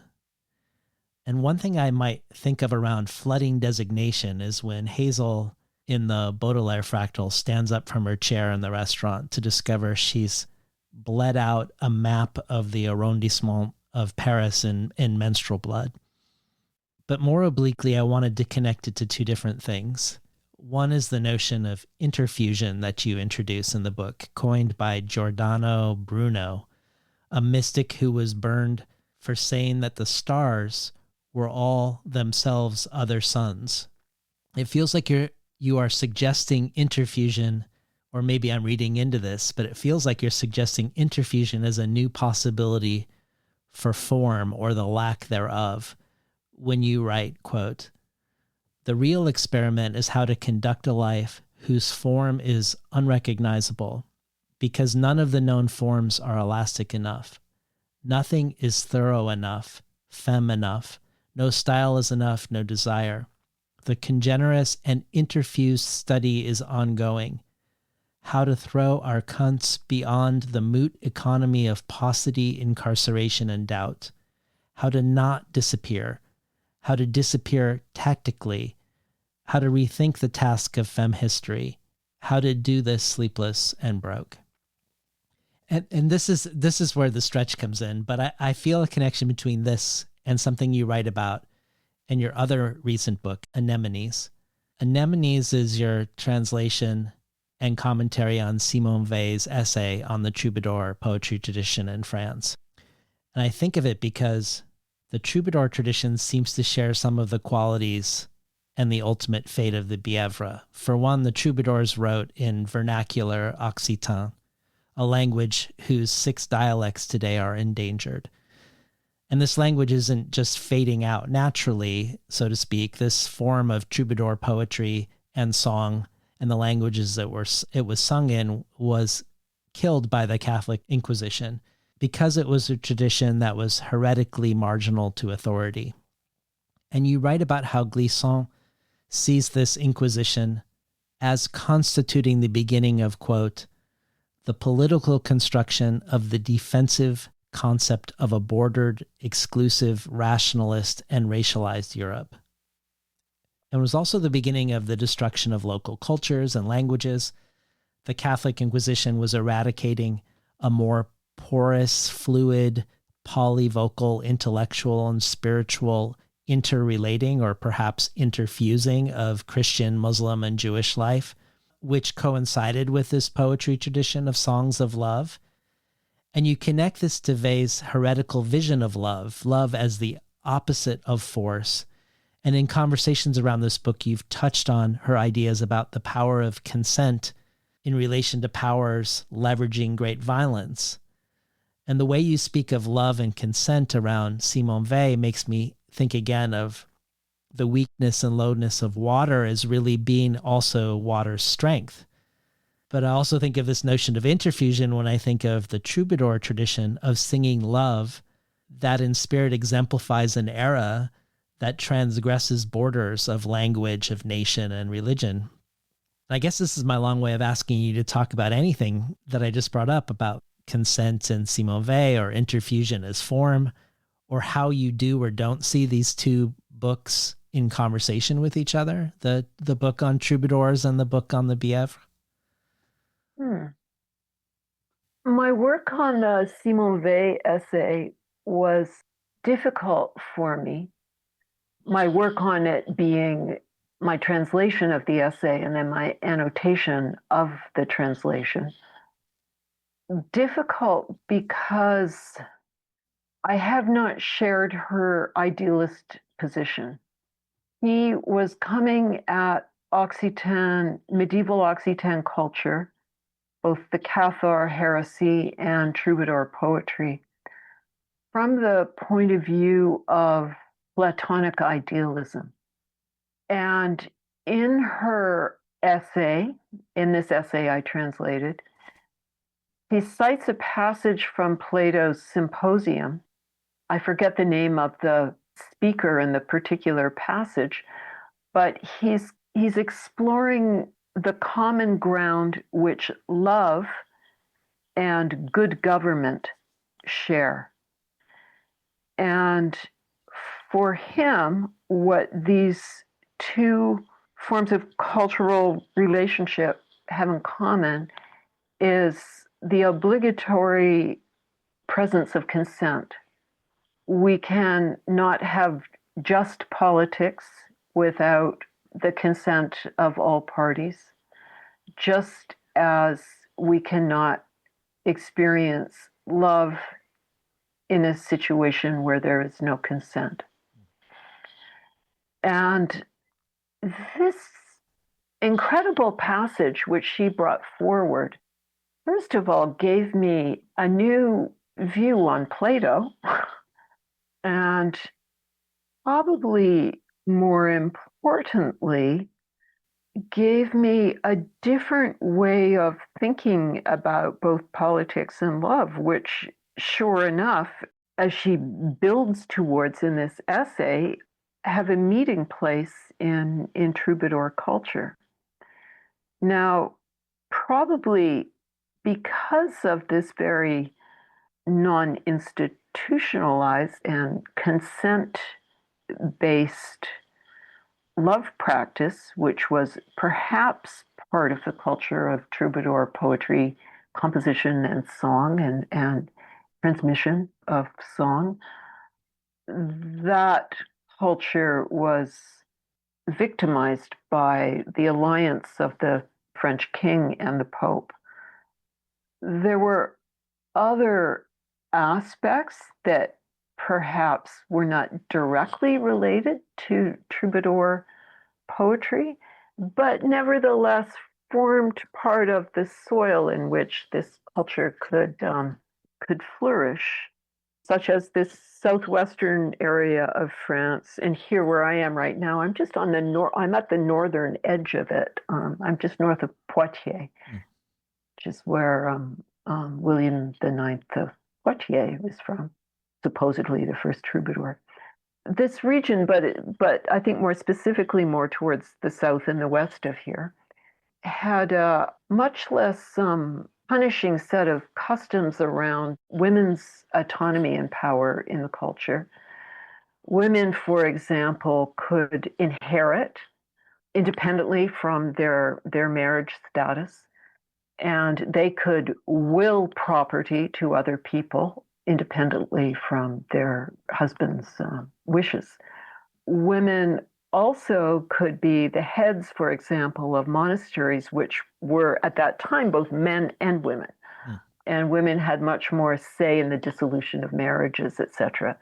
So this region had some very different traditions and also different systems of civic government that distributed power in a less hierarchical manner than the church was comfortable with. So there were many, many reasons why the crusade, the Albigensian Crusade, which was the first crusade unleashed by the church, happened in this region. And, it was mass slaughter and caused immigration for those who weren't killed. And a lot of the poets went to Italy, which is how, Dante became a sort of transmitter of this poetry tradition. And with the poets who went to Italy, also the manuscripts went to Italy, the books that the poems and the songs were transcribed into, and went into various libraries there and were preserved. So that's why we have this poetry, not because it remained active. So the relationship of song to love to politics was core in a moment of loving freedom that was a cultural practice here. And it's difficult for me not to, have a sort of utopian view on this moment. But I'm not the only person for whom it's difficult. I mean, Glisson talks about the troubadour moment and the Cathar moment with a lot of deep interest as being a sort of Europe that's not European in the current sense, a Europe that has different values, absolutely different cultural values, different political values, different erotic values than the ones that are currently transmitted. My curiosity about this poetry practice and this cultural matrix that it arose within and flourished within is ongoing, and I learn from people like Jacques Roubaud, whose grandfather spoke Occitan actually, and was from the South, and who wrote an incredible book called La Fleur Inverse about troubadour poetics. So I'm continuing to learn about it, and the work on Simone Weil was one sort of moment in this ongoing learning, which I will return to. I had not been thinking about this really in relationship to the BF project. Yeah. One of the threads I wish I had been able to go into more in terms of the laundresses, who act as a kind of chorus throughout the novel, really, is the songs of the laundresses. They all were said to sing. They sang together. They sang individually. They were singing women. They sang in public, and they sang to the tempo of their labor. And so I can see in their watery song culture a continuity, definitely, to this ongoing troubadour research, which I call wide rhyme, because it's very wide. But I hadn't thought of it directly. Uh-huh. Thinking of Lucy's question about river as form, or my suggestion of interfusion as the possibility of another form. We have a question from another for you about form and the significance of the form you've chosen to write this book in. This question is from the author Jennifer Cabot. Cabot is the author of 2 books with Milkweed in the last 2 years: The Eighth Moon, a memoir of belonging and rebellion, and Night Shining, a memoir in 4 floods. Past Between the Covers guest Jonathan Lethem says of The Eighth Moon, Cabot is a rural flaneur, probing for exit from capitalist endgame in this psychogeographical memoir of the Catskills. As political time collapses the events of her study into the present day, mysterious doors open into the possibility of an encounter across history with every risk attached, including that of renewal of our most elusive faith in one another. And of Night Shining, Rachel Lutwick Diener says, Jennifer Cabot's scintillating new memoir, Night Shining, is a feast of words. As much as this memoir explores the way water floods, it illustrates the power of memory to flood our consciousness. So here's a question for you from Jennifer. Lisa, I'm thinking about this question as a bird is outside my office. She's stitching together moss and grass, and I'm thinking about labor, female labor, sewing, themes in your work, and this bird all at once.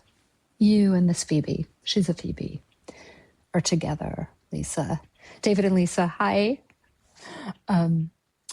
I love getting to record this missive for you here in this landscape and to think of you both and how much I love your work.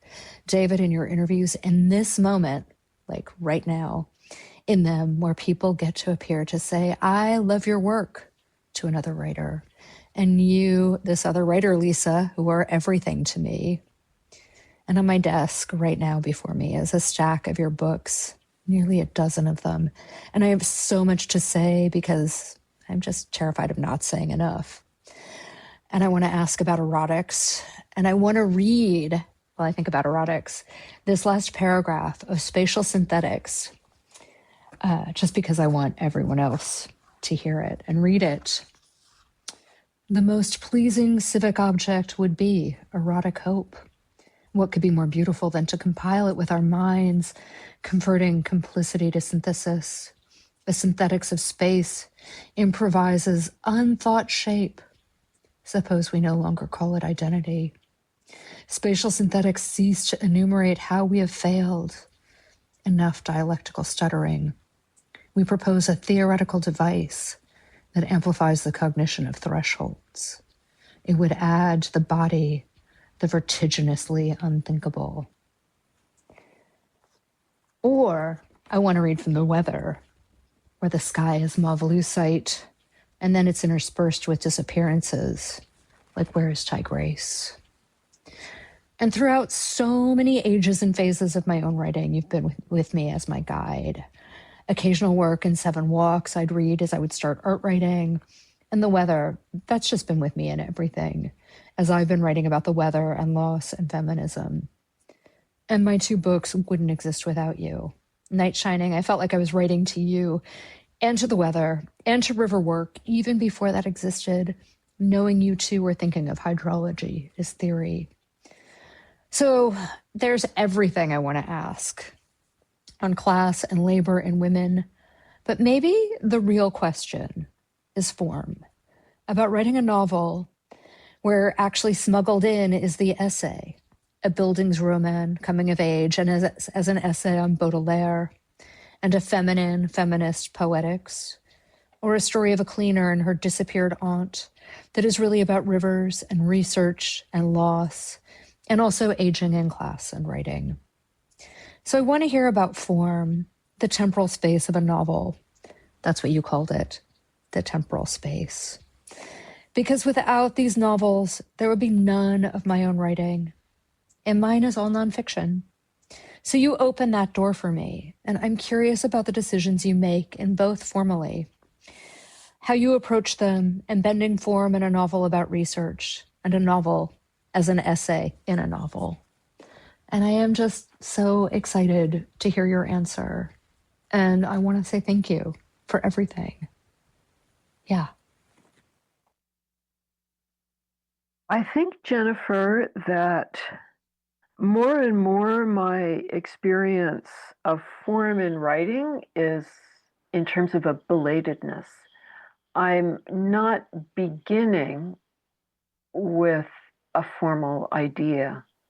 I'm beginning with a group of problems, curiosities, itchy spots. And I'm trying to describe these problems and trying to find contexts or companions for these problems through research or through imaginary projection or through preposterous rhetorical poses. But I'm doing this without knowing what kind of form I will arrive at. In the long middle, though, you have to have some kind of formal idea. You can't work on nothing. So I think as I've been writing these 2 novels, but particularly Riverwork, my sense of the possible form of the novel is as a meeting ground for many, many genres to jostle together and find connections. Yeah, some of the chapters in this book are absolutely like short essays, really. And others are more like catalogs. And others are more straightforward, telling of things that happened in a certain sequence. So the idea that I can proceed without knowing what the work's final form will be, but with the agreement with myself in my process with the interim agreement that many genres or approaches will come together, has been the only way I can progress. And I guess I get a certain permission for that from reading novels that are not from the 20th century, like reading, a major work for me is Thomas Carlyle's Sartor Resartus that came out in, I think, 1831. Or another work would be Lawrence Stern's The Life and Opinions of Tristram Shandy. And so these are works in which chapters have very different tones and different moods and different ways of progressing altogether. And the montage effect of bringing these modes together in the auspices of a single work. In their work, I see that it creates a jostling energy, the kind of montage energy that like Eisenstein talks about in his montage theory. He talks about making it third, that there's a third thing that happens when you put two supposedly unrelated things, when you abut them and create that seam. So the seam between these kind of transitory genres that can come together, for me, is hopefully what, over the duration of the reading of the book, creates that third space, which is the superstructure of the whole text. I want to spend a minute revisiting the ways you've thought about form, because you've thought about form since the beginning of your career, and I think in a very different way than you do now. It's the big mystery. Yeah. There's no definitive answer. Because, for instance, 10 years ago, when you were talking to Charles Bernstein on the Close Reading show, you characterized your writing trajectory to him, saying that your first three books were working through the Virgilian genres. Your first book was pastoral, your second book was epic, and your third book Georgic, and that you were exploring classical forms but from a feminist perspective. And that with your fourth book, The Men, you were engaging with the lyric. But it seems like, quote unquote, engaging with, which is my paraphrase, isn't the right phrasing. For instance, you say that you came up in a school of poetry in Vancouver that taught the book as a unit of composition. And with your next three books, fifth, sixth, and seventh, you endeavored to trouble the book as a unit of composition, where, for instance, Lisa Robertson's Magenta Soul Whip had no cohering concept. And I bring this up because while the book unearths and centers the erased histories of women, whether on laundry boats or on the barricades of the Paris Commune, as far as thought is concerned, we are definitely situated within an ocean of largely male thought. For one, Lucy's great aunt's interests were in the work of Rousseau and Chateaubriand, and thus the book Riverwork lives within the aura of these concerns to some degree. But also the, 40 or 50 epigraphs, which, there's an epigraph or two with each chapter. And it's another way the book feels very non-fictional. and polyvocal also in this way, and citational, is that the epigraphs can take the first half page or even almost the full page of some of the chapters. But of the 50 or so epigraphs, they're overwhelmingly the thoughts of men, perhaps 90%. And I think of this when you describe entering classical forms from a feminist perspective, because in a conversation you had with the Australian writer Louis Clay, he brings up an essay you wrote about the idea of the shack and how shacks pose impossible questions. For one, how can we fearlessly acknowledge weakness as an animate and constructive content of collectivity? And then you have an exchange with him about weakness.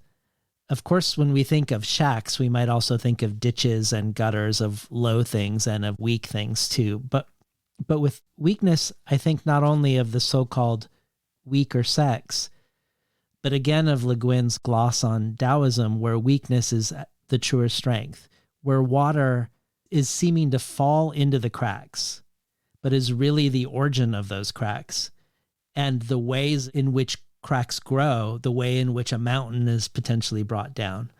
In that conversation, you say, rather than fearing weakness, is it possible to choose to deviate, to align with it, tarry there? Then what? What could weak thinking do? What are its techniques and potentials? And at another point, to take a master text back to a moment of foundational weakness, to let the inner secret weakness of a text find a line of expression in the present, and then to gregariously inflate this weak expressivity, this is a very pleasurable possibility for feminist writing. All of this is one way I wanted to ask, if that's what you're doing, partially, I mean, this would be reductive to say this is all you're doing, because I sense a love for these thinkers, but I also wonder if you're creating an ocean of these thinkers, these master texts, also to find foundational weakness and expand the crack in the foundational weakness of these texts. That's very much what I hope that I'm doing. I mean, my own relationship to a lot of these writers, talking about Rousseau, talking about Chateaubriand, Baudelaire, etc., is that, well, first of all, my formal educational background's limited. I almost finished a BA, and then I didn't. So I'm not trained I'm not professionally trained as an academic, as that kind of a reader. So part of my process of going further into my writing is, of course, of coming to terms with the canon in some way. But to come to terms with the canon, you have to be familiar with the canon. You have to read the canonical texts. You have to read Virgil.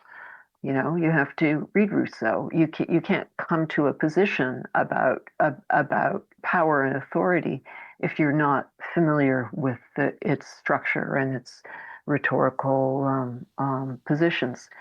But I've had a very uncomfortable experience repeatedly of coming to these so-called master texts to read them for sort of studious purposes, and then finding out that I loved them and feeling kind of bad about that.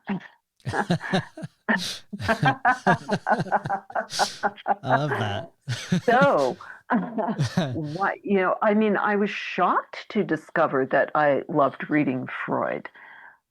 So part of my thinking process about forming a relationship to canonical texts is coming to an understanding that every text has multiple weak spots. Every text is expressing things that it does not intend to express, that there are many things going on in any interestingly written text, whatever its political status is, or the stance of the writer. There are things going on in spite of the main movements of meaning in that text. And trying to draw out those threads as places where I can enter a relationship with the text at issue, so that I'm finding points of entry is too simplistic a way of putting it, but when I'm reading, I'm questioning, where does my pleasure as a reader come from? And I find often it doesn't come from any sort of identification with the text.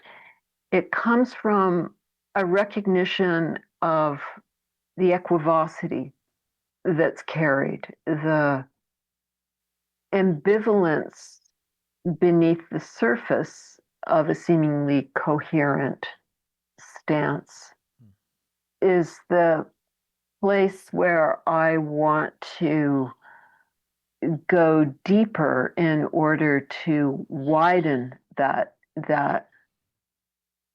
I'm not finding the word that I'm. What I love about your description of what you do with these canonical texts is it's also the description of how you yourself revise your own work, almost as if the day before text of your own is the canonical text, because you don't go and then extend from the end. You go back into the interior the next day, look for a place, maybe a crack that you can then widen from inside. So in a sense, it mimics this other way in which you are doing this with the canon. Yeah, with your own canon. I mean, the word that I've used to describe this little technique is augmentation, and I got that word from Émile Benveniste, a French linguist whose work I absolutely adore, and his essay on the word author, or auctoritas, I guess is the Latin. And he says that the etymology of the word author comes from a common root with the word augmentation. So the author is the person who augments. And what can be augmented is not always a stance of certainty. It's more interesting to me to be bringing a sort of abundant attention to the uncertainty, the difficulty within any position. And I mean, Moten talks about this in Black and Blur. He talks about meaning is cut and augmented by outer noises.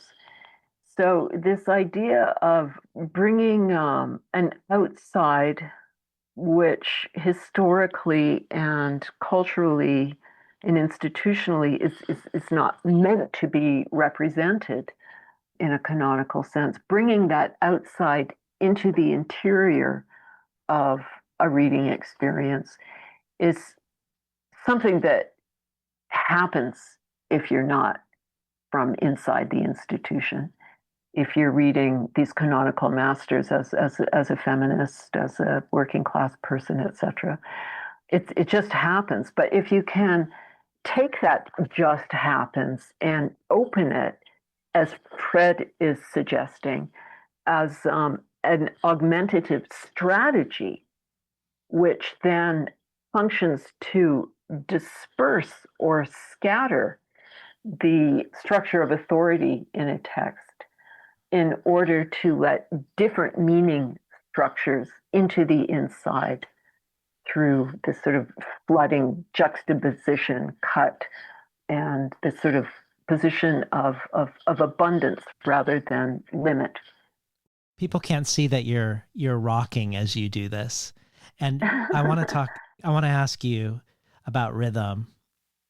And also, since you brought up Benveniste, your interest in Émile Benveniste and Henri Mechanique, which are not specifically engaged or overtly engaged with in river work. But I feel like, thinking about river as form or looking for a form that is somehow also an anti-form as you're disrupting authority, it seems like one of the ways they're disrupting authority is in relationship to in the tension between the non-connotative notions of language and the connotative notions of language. I went down a rabbit hole, particularly around Mechanique, watching videos of conferences about his work and other things, just to get a sense of a river-like notion of language. For instance, Benveniste speaks of how the word rhythmos literally means a particular manner of flowing. And Meshonique speaks of rhythm as not just oral of the mouth or oral of the ear, but as social movement and cultural circulation, where the rhythm is a form of continuity within language in contrast to the sign, which is a discontinuity, where rhythm is ultimately a critique of sense. Rhythm overflows sense. And he says language does not realize itself except in discourse, where I imagine discourse requires a certain overflowing from one to another. And he quotes Saussure when he uses the phrase le fleuve de la langue, or the river of language. And I think of this when you say in Riverwork, sex is not a meaning. Sex is cadence, accent, in language as well as in kissing and dressing and wandering. But I also think back to your essay collection, Nilling, whose epigraph from Stacey Doris is, form means we keep changing our minds at every velocity due to life. Poetry is that fact's lucidity.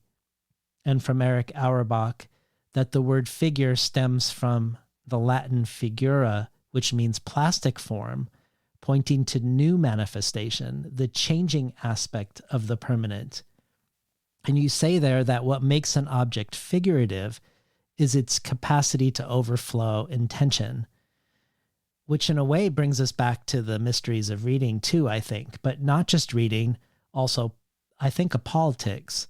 You say again in Nilling, the substitution of persona for self, of a series for an origin, of a rhythm for a state.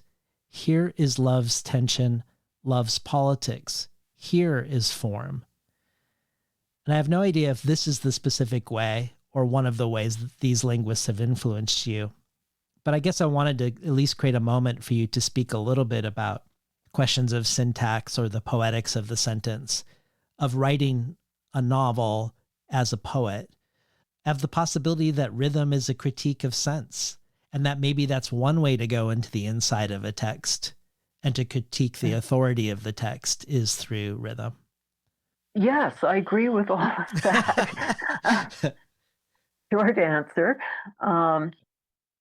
Yeah, coming to terms repeatedly with Benveniste's essay on rhythm, rhythmos, in which he critiques the standard definition of rhythm as a sort of metrical iterative beat or movement, to instead propose rhythm as a much more idiosyncratic, expressive tendency in his readings of pre-Platonic philosophers, and particularly the atomic philosophers, Democritus and company, let's call them.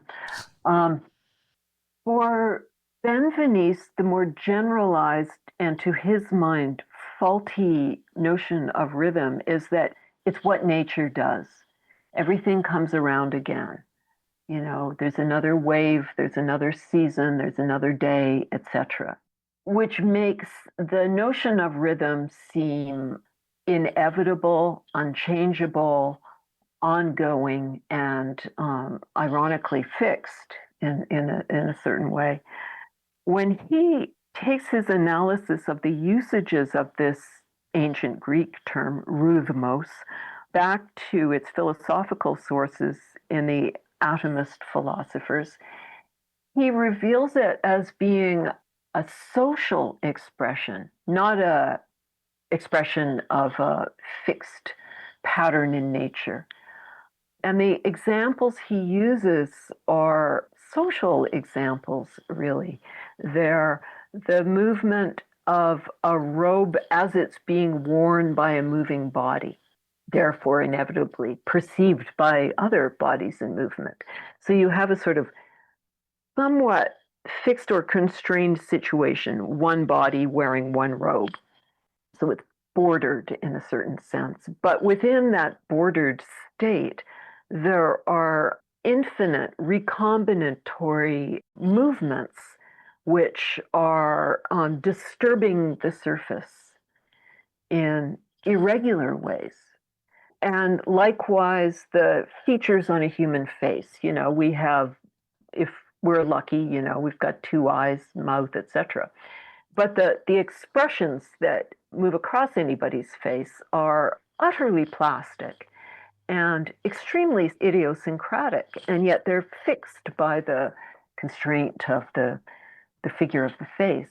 Or he uses the idea of alphabetic characters in written language, and that there are only a certain number of strokes.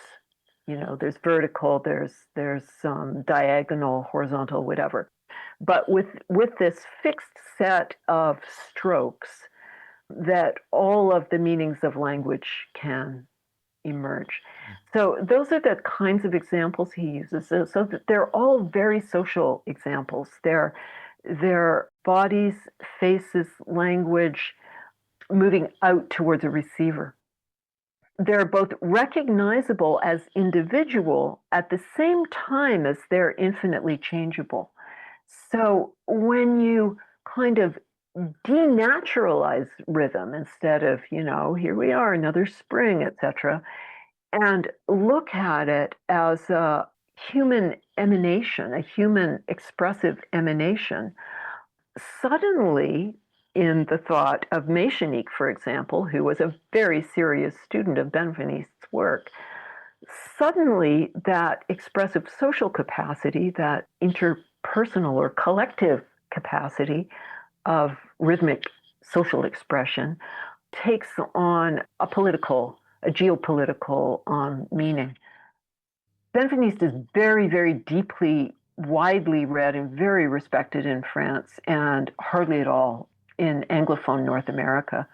But he has a lot to offer us, I believe, and Mechanique too, in thinking through problems of a politics of temporality.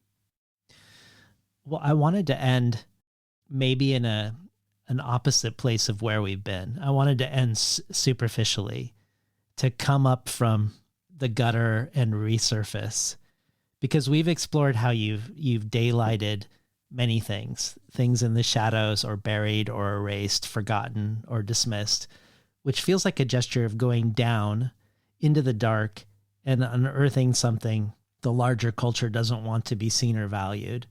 Also, this idea of going back into the text, back into the interior.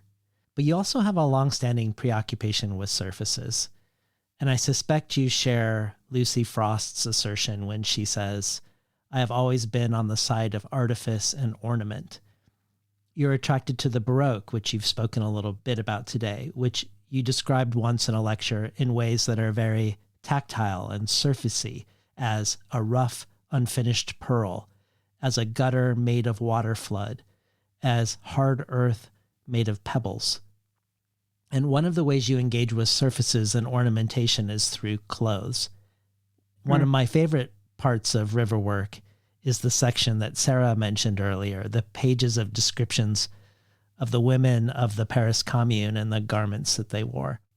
Two past guests of the show, Jen Bervin and Cecilia Vicuña, come to mind as writers who, like you, explore the relation between text and textile. And the Bièvre River is also a place where both books and textiles are created and their pollutants disposed of. And this interest of yours isn't riverwork specific. The epigraph to Anemones by Simon Weil, for instance, goes, "To make 6 shirts from anemones and to keep silent.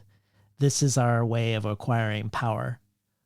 Or when speaking about syntax, you said, "Repetition and rhyme carry the attention in a shuttle-like way. We move forwards and backwards almost simultaneously with each iteration. The result is an integrated fabric where sound and sense complement one another in a cognitive patterning." But in Riverwork itself, the notion of book as a dress is evoked, not only with lines like, "The book is a garment that can hold complex time together with new beauty," and "Voice as a fabric, a concealed inner garment," but also your long wonderful engagement in this book with Proust, and how it was his secretary who taught him his patching technique, his way to resew his writing fragments as if making a dress. That, quote, "his grand book was more mended or darned than written." Lucy Frost thinks about all of this, about Proust, on the train while sitting down on a seat that no one else will sit upon because of a menstrual stain there, where while sitting upon the stain, thinking of Proust, she sees herself as a, quote, "student of the history of the degradation of surfaces, the fray, puncture, lesion, abrasion." I see you as a diver into the wreck, but also as someone paradoxically locating meaning on the surface. So you've talked before about how you were often apologetic in your early career for the aesthetics in your work, but that you do love beauty and were able, with the help of poetry peers, to realize that the aesthetics of pleasure were actually a very important part of you and your work. So I wanted, as we resurface from our deep dive together, I was hoping we could hear some final thoughts about surfaces, whether those surfaces are dresses or stains, or the ornamentation of the body or the ornamentation of language. The kinds of surfaces that you're naming, and which are the surfaces I enjoy describing and inhabiting, are the ones which are used as negative critiques of feminized positions. So very often the kinds of craft work, artisanal work that goes into the production of such surfaces has no value because it's feminized work. So it's been a kind of basic stance for me to bring value to the surface. But I've also found some really fabulous accomplices in that. Back when I was beginning to work on my architectural essays, I was finding this incredible history of textile thinking as part of the project of architecture. For example, Gottfried Semper, the 19th century architect and theorist, talking about architecture in terms of cladding, that the meaning of architecture is in its cladding. So it's very antithetical to modernist architectural stances, seemingly, until you think of the curtain wall, or look at, for example, Mies van der Rohe's relationship to Lily Reich, who was a clothing and textile designer who began to collaborate with Mies van der Rohe at the Bauhaus in doing exhibition design. Or in Rem Koolhaas's practice, the Dutch architect, his collaboration with Petra Blaise, whose company Inside Outside pertains to textile and plant installations in and outside of the built environment. Or Annie Elbers and her writing on weaving, for example, as sort of being fundamental texts on how to compose and the problematics of composition, whatever your mode or materiality is, whether you're working with thread or words or filmed images. So I had this initial sort of reactive tendency to want to bring value to what is feminized and thrown away. But I found a very, very stimulating set of accomplices in doing this, and found that actually people have been doing this for centuries. But guess what? Even these discourses get thrown out.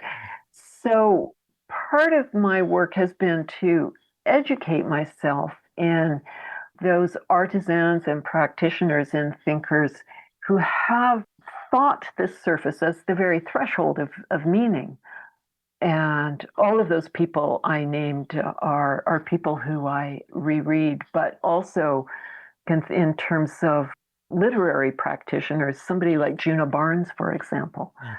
Her descriptions of interiors, of garments, of the clothing of a sleeping, passed out, drunken, beautiful woman. These vividly animate the pages of her text. So, yeah, what started out as being a reaction ended up becoming a long-term historical deep plunge, ironically, into finding accomplices in this work of the surface. Well, thank you for spending all this time together with me today, Lisa. Sort of hearkening back to Kate's question at the beginning about how she imagines the book versus the real book that she maybe is reading right now as we speak, and your imagined book and the book that we're now reading. We did it. We had our imagined conversation 2 years ago, or we imagined this conversation 2 years ago, and Here we are. Thank you. Well, thank you, David. Incredible generosity on your part, and for bringing all of those gorgeous friends and interlocutors to my work and into the space of our conversation.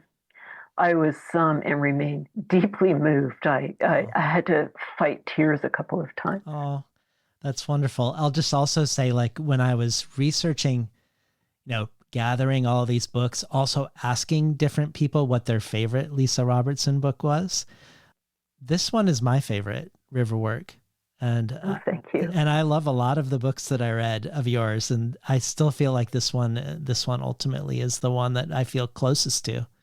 Probably the most unruly of them. Oh, I love it. Well, I'm excited to share this and to share our conversation with the listeners who've been clamoring to have you on the show for years.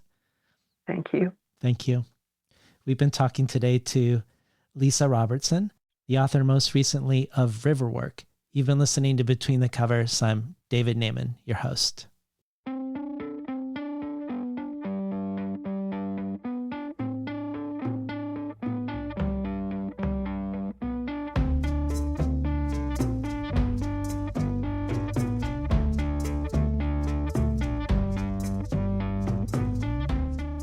Today's program was recorded at the volunteer-powered, non-commercial, listener-sponsored, full-strength, makeshift home office of me, David Naiman.